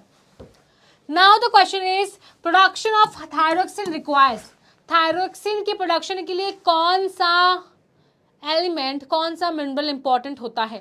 फटाफट बताओ, क्या important है? मैग्नीशियम, आयोडीन, सोडियम या bromine? Right, option C, iodine is important. Good. चलिए, now pancreas is responsible for maintaining blood pressure, blood glucose level, fat metabolism या इलेक्ट्रोलाइट बैलेंस? इसका भी आपको आंसर बहुत फटाफट पता होगा कि आपका जो पेंक्रियाज होता है वो किस चीज़ के रिस्पॉन्सिबल होता है। Yes, exactly, blood glucose level, क्योंकि ये इंसुलिन सिक्रीट करता है जिसका काम होता है ब्लड से ग्लूकोज का जो लेवल है उसको कम करना अगर ज़्यादा है तो। ठीक है, चलिए, now coming to the very important topic of the today's class, again very important. So the question is, the topic is कि सेक्स डिटरमाइन कैसे होती है किसी बच्चे में? How to determine the sex of a child. ठीक है, कैसे डिटरमाइन करते हैं, कैसे डिटरमाइन करते हैं, वेरी इंपॉर्टेंट टॉपिक अगेन। तो यू शुड नो कि हमारे जो ह्यूमन बीइंग्स होते हैं, हम जो लोग होते हैं, हमारे अंदर 46 क्रोमोजोम्स होते हैं। यहाँ तक हम सबको पता है कि वी ऑल हैव 46 क्रोमोजोम्स। ठीक है, उनमें से 44 जो होते हैं these are autosomes, These are autosomes. ठीक है, yes, 23 pairs. Very good, very good. चलो, इसको हम क्या करेंगे, थोड़ा सा लिख कर बताएंगे आपको एक फ्लो चार्ट फॉर्म में। अगर आपको ये समझ में आ जाएगा तो आपको आ जाएगा। चलो देखो, what happens is कि in humans, if I talk about humans, तो humans में होते हैं टोटल 46 क्रोमोसोम्स। क्या होते हैं? टोटल 46 क्रोमोसोम्स होते हैं। यानी अगर मैं इनको पेयर्स में कर दूं, इनको अगर मैं पेयर्स में कर दूं तो it will be what, it will B 23 pairs. ठीक है, तो 46 क्रोमोसोम्स कहूं या 23 पेयर्स कहूं, बात सेम है। अब मैंने क्या किया कि इन 23 पेयर्स को अगर मैं ग्रुपिंग करूं तो बेसिकली आपके बॉडी में दो तरह के होते हैं क्रोमोसोम्स। फर्स्ट ऑफ ऑल 22 जो पेयर्स हैं वो होते हैं आपके ऑटोजोम्स के। किसके? ऑटोजोम्स के। और जो आपका बचा हुआ लास्ट पेयर है, जो आपका बचा हुआ लास्ट पेयर है, दैट इज सेक्स क्रोमोसोम। ठीक है, यानी 23 पेयर्स में से 22 जो पेयर्स हैं वो ऑटोजोम्स हैं। ऑटोजोम्स का मतलब होता है नॉर्मल, हमारे जो बॉडी के जो normal chromosomes, normal information containing chromosomes हैं, हमारे बॉडी के जो नॉर्मल कैरेक्टर्स हैं, skin colour, eye colour, hair colour, दिमाग, हाइट, वेट, कुछ भी है ना, तो जो हमारे बॉडी के नॉर्मल कैरेक्टर्स हैं उनकी इंफॉर्मेशन कंटेन करने वाले क्रोमोसोम्स को हमने कह दिया ऑटोजोम्स। ऑटोजोम्स बॉडी वाले, ठीक है, बॉडी कैरेक्टर्स वाले। और जो सेक्स क्रोमोसोम्स होते हैं यानी they are containing the information about the sex. अगर वो फीमेल है तो इट विल हैव XX, अगर वो मेल है तो it will have X Y, है ना। तो sex chromosome is basically deciding the sex of the individual, कि वो लड़की है या वो लड़का है, ठीक है। तो ये बॉडी कैरेक्टर्स को देख रहा है और ये सेक्स ऑफ द इंडिविजुअल को देख रहा है, ठीक है। तो अगेन मैं यहाँ पे फर्दर डिवीजन करूंगी बेसिस ऑफ कि लड़की है कि लड़का है। अगर इट इज मेल, अगर वो मेल है या फीमेल है, ठीक है, तो इस बेसिस हम डिवाइड करेंगे। तो मेल के केस में जो पेयर होता है that is your X Y, क्योंकि आपके जो क्रोमोसोम्स होते हैं वो हमेशा पेयर्स में, हमने क्या किया यहाँ पे पेयर्स में बनाया है, we have done it in pairs, 23 pairs, यानी हम यहाँ पे पेयर्स की बात कर रहे हैं। तो एक्स वाई, और फीमेल में क्या होता है, फीमेल में होता है एक्स और एक्स, ठीक है। तो अगर मुझे बोलना होगा, अगर मुझे कहना होगा कि मेल में कैसे क्रोमोसोम्स हैं, कितने पेयर्स हैं, तो आई विल राइट, मैं क्या लिखूंगी, देखना मैं कैसे लिखूंगी इसे, ध्यान से देखना, 22 plus what, 22 plus X Y, और यहां कैसे लिखूंगी, I will write it as 22 plus X X. तो मेल के अंदर ऐसे क्रोमोसोम्स हैं, फीमेल के अंदर ये वाले क्रोमोसोम्स हैं। यहां तक क्लियर तो प्लीज थम्स अप, यहां तक अगर क्लियर तो please thumbs up, please thumbs up अगर यहां तक क्लियर है तो।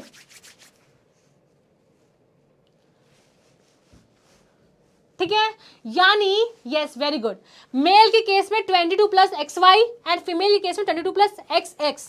तो अब आप देखो, तो ध्यान से देखो, अगर तो मेल के पास ऑप्शंस हैं, मेल के पास, लड़के के पास ऑप्शंस हैं कि उसे एक्स भेजना है या उसे वाई भेजना है। समझे क्या बोल रही हूं, यानी जब गैमीट फॉर्मेशन होगा, जब स्पर्म्स को बनना होगा, जब ओवम को बनना होगा, तो हमेशा क्या होता है, मियोसिस होती है।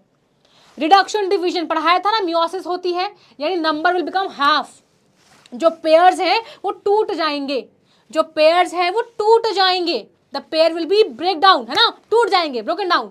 तो व्हाट विल हैपन इज कि जो स्पर्म आ रहा है, जो स्पर्म आ रहा है, या तो उसमें 22 प्लस एक्स आएगा, या उसमें 22 प्लस वाई आएगा। एक ये बनेगा कॉम्बिनेशन, या तो ये बनेगा, या तो ये, दो ऑप्शंस हैं। स्पर्म्स के केस में ये ऑप्शंस हैं, या तो एक्स आएगा या तो वाई आएगा, क्योंकि हमें पता है कि जब भी गैमीट्स फॉर्मेशन होता है तो मियोसिस होता है, यानी नंबर हाफ हो जाएगा। जो 23 पेयर्स हैं उनके पेयर टूट जाएंगे। पता है सबको इससे मैं क्या बोल रही हूं, प्लीज थम्स अप अगर आपको समझ में आ रहा है मैं क्या बोल रही हूं। जब मियोसिस होता है, आपको पता है कि हमारे बॉडी में दो तरह के डिवीजन होते हैं, या तो माइटोसिस या मियोसिस। तो बॉडी के जो नॉर्मल सेल्स हैं, जिनको ग्रोथ करना है, चोट लग गई तो हील करना है, तो वो माइटोसिस करते हैं, 1 का 2, 2 का 4, 4 का 8, 8 का जो भी है 16, है ना, तो वो 1 का 2 करते रहते हैं। लेकिन जो हमारे गैमीट्स होते हैं, जो कि रिप्रोडक्शन में यूज होते हैं, उसमें मियोसिस होता है, यानी 1 से 4 बनेंगे, है ना।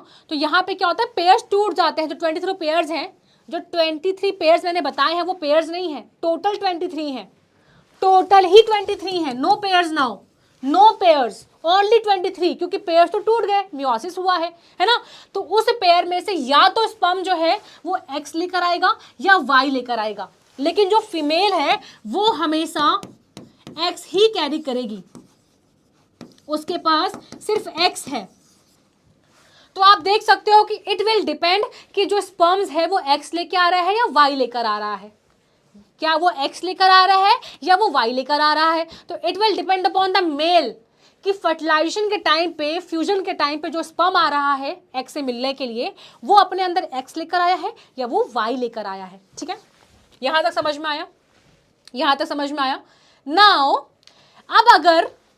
अब अगर मैंने कहा आपसे कि इसके पास क्या है, एक्स वाई है और इनके पास एक्स एक्स है, ठीक है, तो अब मैं इनके कॉम्बिनेशन बनाती हूं। क्या बनाऊंगी मैं, इनके कॉम्बिनेशन बनाऊंगी कि फर्टिलाइजेशन के टाइम पे होता क्या है।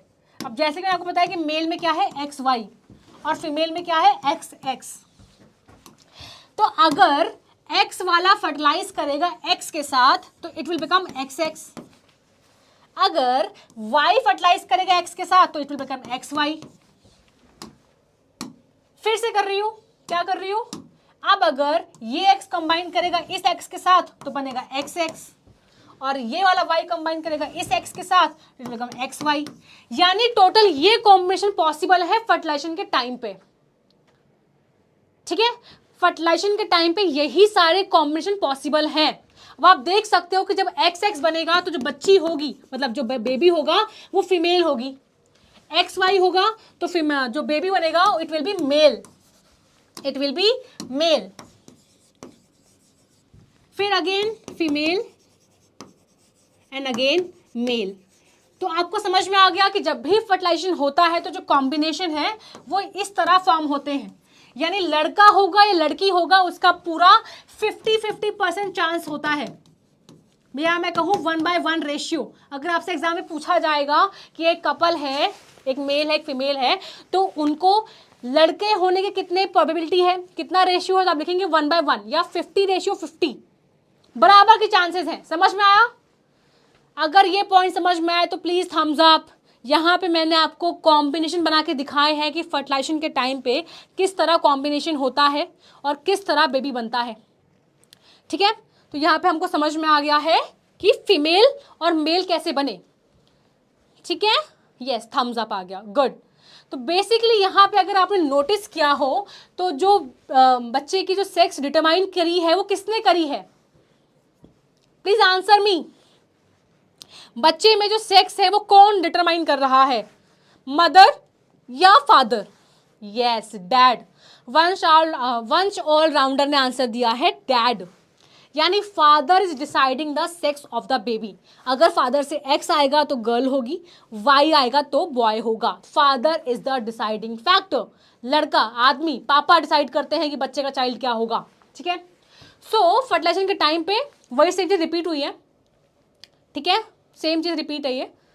तो after understanding this we can answer कि father is the deciding factor, father is the deciding factor for the determination of the sex, ठीक है। चलिए अब यहां से आ गए हम अब एक नेक्स्ट टॉपिक में, जो कि हार्डली 5-10 मिनट का है, बट इंटरेस्टिंग है, नॉर्मल सा टॉपिक है, फटाफट कवर कर लेते हैं। पहले मुझे ये बताओ यहां तक क्या क्लियर है? यहां तक मजा आ गया, समझ में आ गया? हमने बहुत इंपॉर्टेंट चीजें कवर कर ली हैं। क्या सब समझ में आ गया है? अगर आ गया है तो इस बार हार्ट्स, रेड हार्ट्स दिखने चाहिए। थम्स अप बहुत देख लिए। फटाफट मुझे बताइए क्या यहाँ तक सब समझ में आ गया? यस, ये भी इंपॉर्टेंट है। यस, ये भी इंपॉर्टेंट है।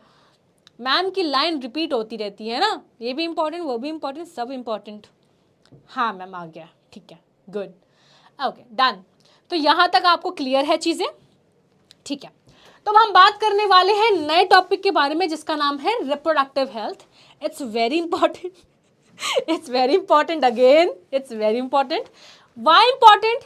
मैं ये नहीं कहूँगी कि ये सिर्फ एग्जाम के लिए इंपॉर्टेंट है। मेरी लाइन चेंज करी मैंने, मेरा डायलॉग चेंज हुआ है। ये सिर्फ एग्जाम के लिए इंपॉर्टेंट नहीं है, ये इंपॉर्टेंट है फॉर यू ऑल्सो। आप लोगों के लिए बहुत इंपॉर्टेंट है। आप लोग अभी जिस फेज ऑफ लाइफ से गुजर रहे हो ना, वो काफ़ी डिफिकल्ट है, वो काफ़ी डिफरेंट फेज है ना। आपको नहीं पता चलता कि आपको अपने इमोशंस कैसे कंट्रोल करने हैं, आपको अपना नहीं पता how to control your anger, anxiety, how to bring on this patience thing, है ना। तो आपको नहीं पता चलता। तो आपको अपना ख्याल कैसे रखना है, आपको अपनी बढ़ती हुई जो चेंजेस हैं बॉडी में उसको कैसे संभालना है, कैसे ख्याल रखना है, इस बारे में है, ठीक है। तो let's study. So first of all reproductive health, why it's important? It's important ताकि आपके बॉडी में चेंजेस आ रहे हैं आप उसको ब्यूटीफुली एक्सेप्ट कर पाएँ, उसको आप हेल्दी वे में एक्सेप्ट करते हुए अपनी बॉडी को हेल्थफुली, मतलब आप अच्छे से उसको ग्रोथ करवा पाए, राइट। चलिए, reproductive health, adolescence is a time of increased growth and development of the body, we know this। adolescence का मतलब हमारे बॉडी में चेंजेस आ रहे हैं, ठीक है। अब क्योंकि हमारे बॉडी में बहुत सारे चेंजेस आने वाले हैं तो इट्स इंपॉर्टेंट कि हम अपने बॉडी में बहुत सारा खाना भरते रहें, उसमें खूब सारी अच्छी डाइट ले, अच्छा न्यूट्रिशन फूड खाएं, अच्छी हैबिट्स हो। तो हमें कोशिश करनी है कि हमें बैलेंस डाइट लेनी है, हमें ऐसा खाना खाना है जिसमें सब्जी, रोटी, दाल, ग्रीन वेजिटेबल्स, फ्रूट, सैलड, सब कुछ है, राइट। तो आपको सब चीज़ें सही प्रोपोर्शनल में लेना ही है। रंजना सिंह, बच्चे क्या करोगे जान के कि मैम की शादी हुई है कि नहीं हुई है? आपको क्या दिखता नहीं कि मैं आपसे छोटी हूँ? क्या आप लोग देख नहीं पा रहे कि मैं आपसे छोटी हूँ? दिख रहा है ना? तो फिर ऐसा सवाल बनता ही नहीं है, ये सवाल बनता ही नहीं है, मैं आप लोगों से छोटी हूँ अभी। चलो, क्योंकि हमारे बॉडी में बहुत सारे चेंजेस आ रहे हैं, तो हमें उन चेंजेस के साथ कोप अप करने के लिए, उनको हेल्दी वे में क्या करने के लिए, एक्सेप्ट करने के लिए, we should eat what, we should eat healthy food. तो poor nutrition in adult cells can have adverse effects, यानी कि आप अगर सही से खाना नहीं लेते हैं, अगर आप सही से खाना नहीं खाते हैं, तो आप ओबीज हो सकते हैं। यानी करना क्या है, स्कूल से आए, बढ़िया जूते वहाँ, मोजे वहाँ, कपड़े वहाँ, बेड में फैल गए, मम्मी खाना लाओ, तो मम्मी गालियाँ प्लस ताने प्लस रोटी सब लेकर आएंगी, है ना, परोस के। तो वो तो ठीक है, फिर आपके हाथ में रिमोट आ जाए, फिर आप चेंज हो गया, सॉरी, टिक टिक टिक टिक टिक करते करते करते क्या करोगे आप, क्या करोगे आप क्या करोगे, फैले रहोगे, और ऐसे आप ओबीज बन जाओगे। आप एक टाइम ऐसा आएगा कि आप अपना बॉडी वेट कंट्रोल नहीं कर पाओगे। अभी तो आपको अच्छा लग रहा है, क्यूट है, गोली मोली, मेरा बच्चा क्यूट है ना, क्यूट है, करते करते मम्मा भी खाओ बेटा खाओ, है ना, ऐसे करेंगी। और कुछ टाइम बाद व्हाट विल हैपन इज कि आपकी तोंद जो इतनी बड़ी हो जाएगी, फिर वही मम्मी चप्पल घूसे लात सब लेकर आएंगे और बोलेंगी तोंद कम कर, तोंद कम कर, है ना। तो आपको समझना है कि चाल होती है, पहले प्यार होता है, फिर से सुनाई भी होती है ना। तो झांसे में नहीं आना है, झांसे में नहीं आना है। ध्यान रखना है कि आपको प्रॉपर एक्सरसाइज, प्रॉपर फूड लेना बहुत इंपॉर्टेंट है। तो किसी की बातों में नहीं आना है, मेरी बात सुनो, मैंने झेला है ये चीज़, ठीक है, तो मेरी बात सुनो। What will you do is कि आपको अपना वेट मैनेज करके रखना है। अभी नहीं करोगे तो बाद में बहुत दिक्कत आ जाएगी। अभी आप लोग छोटे मोटे से हो, हाँ मोटे से हो, तो आपका जो मेटाबॉलिज्म है वो फास्ट है, जितना खाओगे पचा सकते हो। हल्की से एक्सरसाइज करोगे, खेलोगे कूदोगे, you will have a good body, you will have a good body, ठीक है। चलिए, उसके बाद आपको ये ध्यान रखना है फिर, आप अगर ज़्यादा उल्टा फुल्टा खाओगे, पिज़्ज़ा बर्गर करोगे, फास्ट फूड्स खाओगे, तो कार्डियोवास्कुलर प्रॉब्लम्स, ये डिसीजेज आगे जाके आपकी लाइफ में आ सकती हैं। कहते हैं ना कि हम अपनी बॉडी में जो डालेंगे वही हमको मिलेगा, आज नहीं तो कल। अगर आज अपनी बॉडी में आप कूड़ा डाल रहे हो, जंक फूड डाल रहे हो, सब डाल रहे हो, तो आज तो बड़ा मज़ा आ रहा है, बहुत टेस्टी है, बहुत टेस्टी है, बहुत टेस्टी है, मुझे भी लगता है। लेकिन ये टेस्टी है ना, ये बाद में जान लेगा। कैसे? बाद में पेट ही नहीं कम होगा, जिम करते करते भाग थक जाओगे, कुछ नहीं होने वाला, है ना। तो करना क्या है भैया कि अभी से अपना ख्याल रखना है, वरना जो आपकी ब्लड वेसल्स हैं, जो नई नई है, प्यारी प्यारी सुंदर सुंदर है, उसमें जम जाएगा क्या, खूब सारा ऑयल, घी एंड ये आपका पिज़्ज़ा बर्गर, ठीक है। तो रिस्क बढ़ जाएगा, रिस्क बढ़ जाएगा, ठीक है। चलिए, आपको क्या करना है, आपको क्या करना है, diet heavily depend on the fast food, यानी कि अगर आप फास्ट फूड खाएंगे तो ऑफ कोर्स बहुत प्रॉब्लम आ जाएगी, ठीक है। So what will have to do is कि हमारे अंदर बहुत सारे जो न्यूट्रिएंट्स हैं उनकी कमियां आ जाएंगी, कैल्शियम की, राइबोफ्लेविन की, यानी ये सारे न्यूट्रिएंट्स कम हो जाएंगे, क्योंकि आप हेल्दी फूड नहीं ले रहे, आप क्या कर रहे हो, आप जंक फूड ले रहे हो। एंड जंक फूड की वजह से व्हाट विल हैपन इज कि आपकी बॉडी में न्यूट्रिएंट्स कम हो जाएंगे, vitamin A, folic acid, fibre, जो कि आपकी ग्रोथ एंड डेवलपमेंट के लिए इंपॉर्टेंट है। फिर आप क्या करोगे, यहाँ पे कमेंट करोगे कि मैम हाइट नहीं बढ़ रही, मैम हाइट नहीं बढ़ रही। तो क्यों होगा भैया, क्यों हाइट बढ़ेगी? अगर आप अपने बॉडी में जंक्स डालोगे, आपकी बॉडी में न्यूट्रिएंट्स नहीं रहेंगे, तो आपकी हाइट नहीं बढ़ेगी। तो इट्स वेरी इंपॉर्टेंट कि आप एक बैलेंस डाइट लें, जिसमें प्रॉपर हर एक चीज़ का आपको स्वाद मिले, है ना, स्वाद मिले, है ना। चलो, इसके बाद हम बात करेंगे कि यस, कैल्शियम एंड आयरन बहुत इंपॉर्टेंट है। यानी बेसिकली यहाँ पे आपको न्यूट्रिएंट्स की इंपॉर्टेंस बता रखी है, न्यूट्रिएंट्स की इंपॉर्टेंस बता रखी है कि जो कैल्शियम है, जो आयरन है, ये आपकी ग्रोथ के लिए बहुत इंपॉर्टेंट होता है। प्लस जो आपका विटामिन डी है, ये आपकी बोन हेल्थ के लिए बहुत इंपॉर्टेंट है। तो थोड़ा धूप में निकलना स्टार्ट करो, काले नहीं हो जाओगे, जो कि मुझे बचपन में लगता था कि काले हो जाते हैं चाय पीने से और धूप में निकलने से, है ना। तो ये गलत फहमी नहीं पालनी है ना। तो धूप लेनी है, सुबह की लेनी है, दोपहर में पढ़ नहीं जाना, दोपहर का कोई फ़ायदा नहीं है, सुबह की फ़ायदा है धूप लेने की। तो धूप लेना है, एंड इससे क्या होगा, आपकी बॉडी में विटामिन, मतलब कैल्शियम, जो आपका विटामिन डी है वो आएगा, जो कि आपका क्या करेगा, आपके ब्लड से कैल्शियम एब्जॉर्ब करने में हेल्प करेगा, फूड से कैल्शियम एब्जॉर्ब करने में हेल्प करेगा, ठीक है। चलिए, दूध पीना है, दूध भी पीना है, दूध भी पीना है भैया, दूध नहीं छोड़ना है। मैंने तो कम से कम अब तक ना 4, 5, 6 भैंसों का दूध पी लिया होगा। मैं बहुत दूध पीती थी, बहुत दूध पीती थी, है ना, तो दूध पीती थी, क्या पीती हूँ, है ना, तो दूध पीना है ना। चलो, अब अगर बात मैं करूं मेंस्ट्रुअल साइकिल की, जैसे गर्ल्स में मेंस्ट्रुअल साइकिल होती है हर महीने, है ना, ब्लीडिंग होती है, तो it's very important for the girls to take care of their health, है ना, क्योंकि आयरन की कमी हो जाती है, ब्लीडिंग हो रही है, ब्लड बाहर निकल रहा है, जिससे क्या होगा, आयरन की कमी आ सकती है। तो आपको क्या खाना है, ग्रीन वेजिटेबल्स खानी है, ऐसी फूड खानी है जिसमें मैग्नीशियम ज़्यादा हो, कैल्शियम ज़्यादा हो, विटामिन डी ज़्यादा हो। तो आपको क्या करना है, न्यूट्रिशियस डाइट लेने में बहुत फोकस करना है। इट्स वेरी इंपॉर्टेंट कि आप लोग अपना ध्यान रखें। अगर आप नहीं रखेंगे तो आपको वीकनेस आएगी, प्रॉब्लम्स आएंगी, है ना। ओके, ठीक है।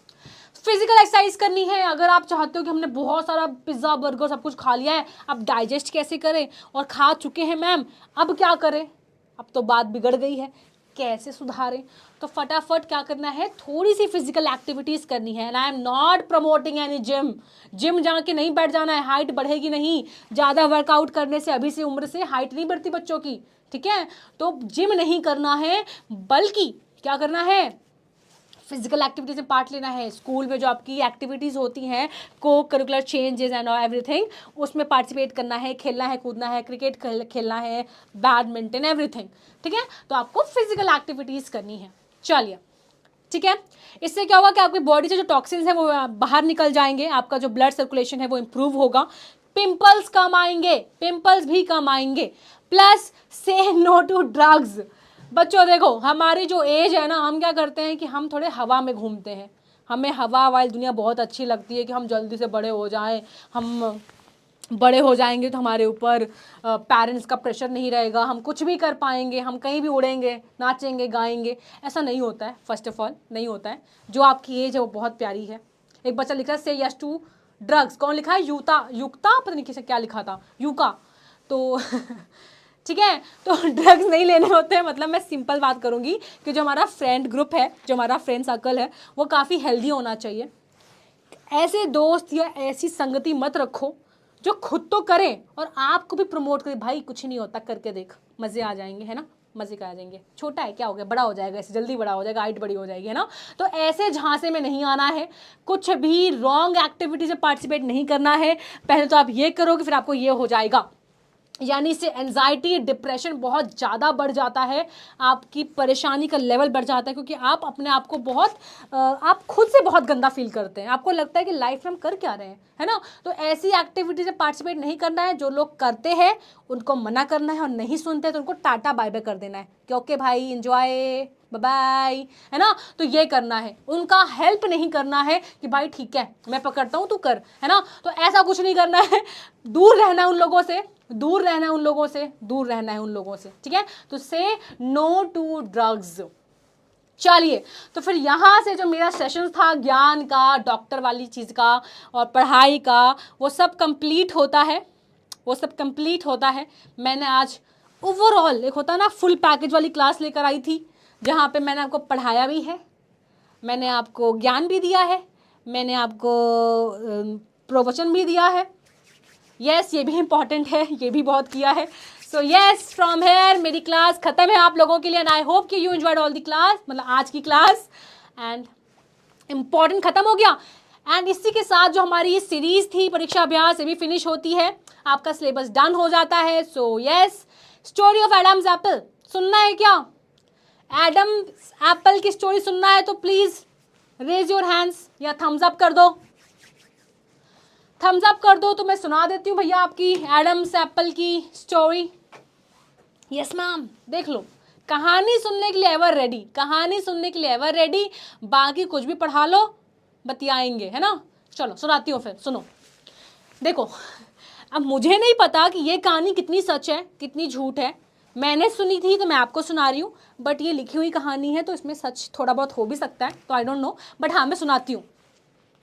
हुआ क्या था कि जब ये धरती बनाई गई थी, ठीक है, भगवान जी थे, ठीक है, तो भगवान जी ने क्या किया, इस पूरे अर्थ का सबसे पहला आदमी बनाया जिसका नाम एडम था, जिसका नाम एडम था, ठीक है। तो हुआ क्या कि हाँ ये भी इंपॉर्टेंट है सुनना यस ये भी इंपॉर्टेंट है। तो हुआ क्या था कि भगवान जी ने क्या, गॉड जी ने क्या किया, एक पहला इंसान बनाया सॉरी, उसका नाम एडम रखा। एडम को बोला कि देखो, उसको धरती पे नहीं भेजा था, वही हेवन पे रखा, ऊपर रखा उनको, और उसको बताया कि उसको बोला कि तुम क्या करोगे, आराम से घूमो खाओ फिरो, और ये बहुत प्यारा गार्डन है, इसमें रहो तुम, लेकिन इस गार्डन में एक पेड़ दिख रहा है एप्पल का, इसे छूना नहीं है, इसके पास नहीं जाना, इसे खाना नहीं है ना। तो एडम ने कहा ठीक है, नहीं खाएंगे, मज़े करेंगे। गॉड जी ने उसको चेतावनी दिया, ही वेंट, वो चले गए चले गए, ठीक है। उसके बाद एडम जी ने अपना आराम से टाइम गुजारा, अच्छे से खाए पिए घूमे। उसके बाद एडम के लिए एक पार्टनर बना दी, है ना, पार्टनर उनके लिए बना दी। उनके पार्टनर का नाम था Eve. She was the first women of the earth, मतलब पूरे दुनिया की सबसे पहली उनको विमेन कहते हैं, ठीक है। अब दोनों आराम से रह रहे थे, अपना वक्त गुजार रहे थे, अच्छे से रह रहे थे। अचानक से कहते हैं ना कि जिस चीज़ के लिए मना करो इंसान की बिल्कुल एकदम से वही करने की चुल होती है कि नहीं यही करना है, यही करना है, यही करना है। तो एडम को भी लगा कि यार इस पेड़ को मना क्यों किया है, ऊपर से साथ में ईव भी थी, है ना। तो उन्होंने कहा कि ठीक है यार, करके देख लेते, खा लेते, एप्पल क्या जाता है ना।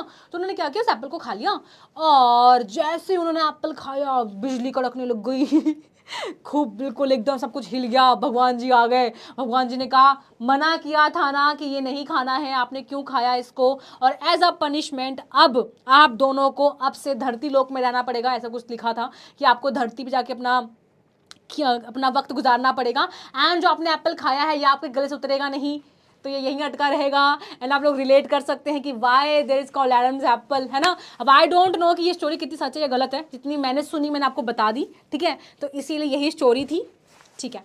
सो आई होप कि आप सबको मज़ा आया हो आज की क्लास में। इसी के साथ जो मेरा प्रवचन था, जो मेरा सेशन था, जो मेरी कंसेप्ट थे, क्लास थी, वो ख़त्म होती है। आई होप कि आपको पूरा सेशन अच्छा लगा हो, समझ में आया हो, एंड आप लोग अपने एग्ज़ाम में बहुत अच्छे अच्छे आंसर्स लिखें, बहुत प्यारे प्यारे आंसर्स लिखें। तो मिलते हैं जल्द अपने किसी नेक्स्ट सेशन में, किसी क्लास में मिलेंगे कभी, है ना। तो चलो मिलते हैं, bye bye, meet you soon, good night good night good night good night, bye bye bye bye bye bye bye.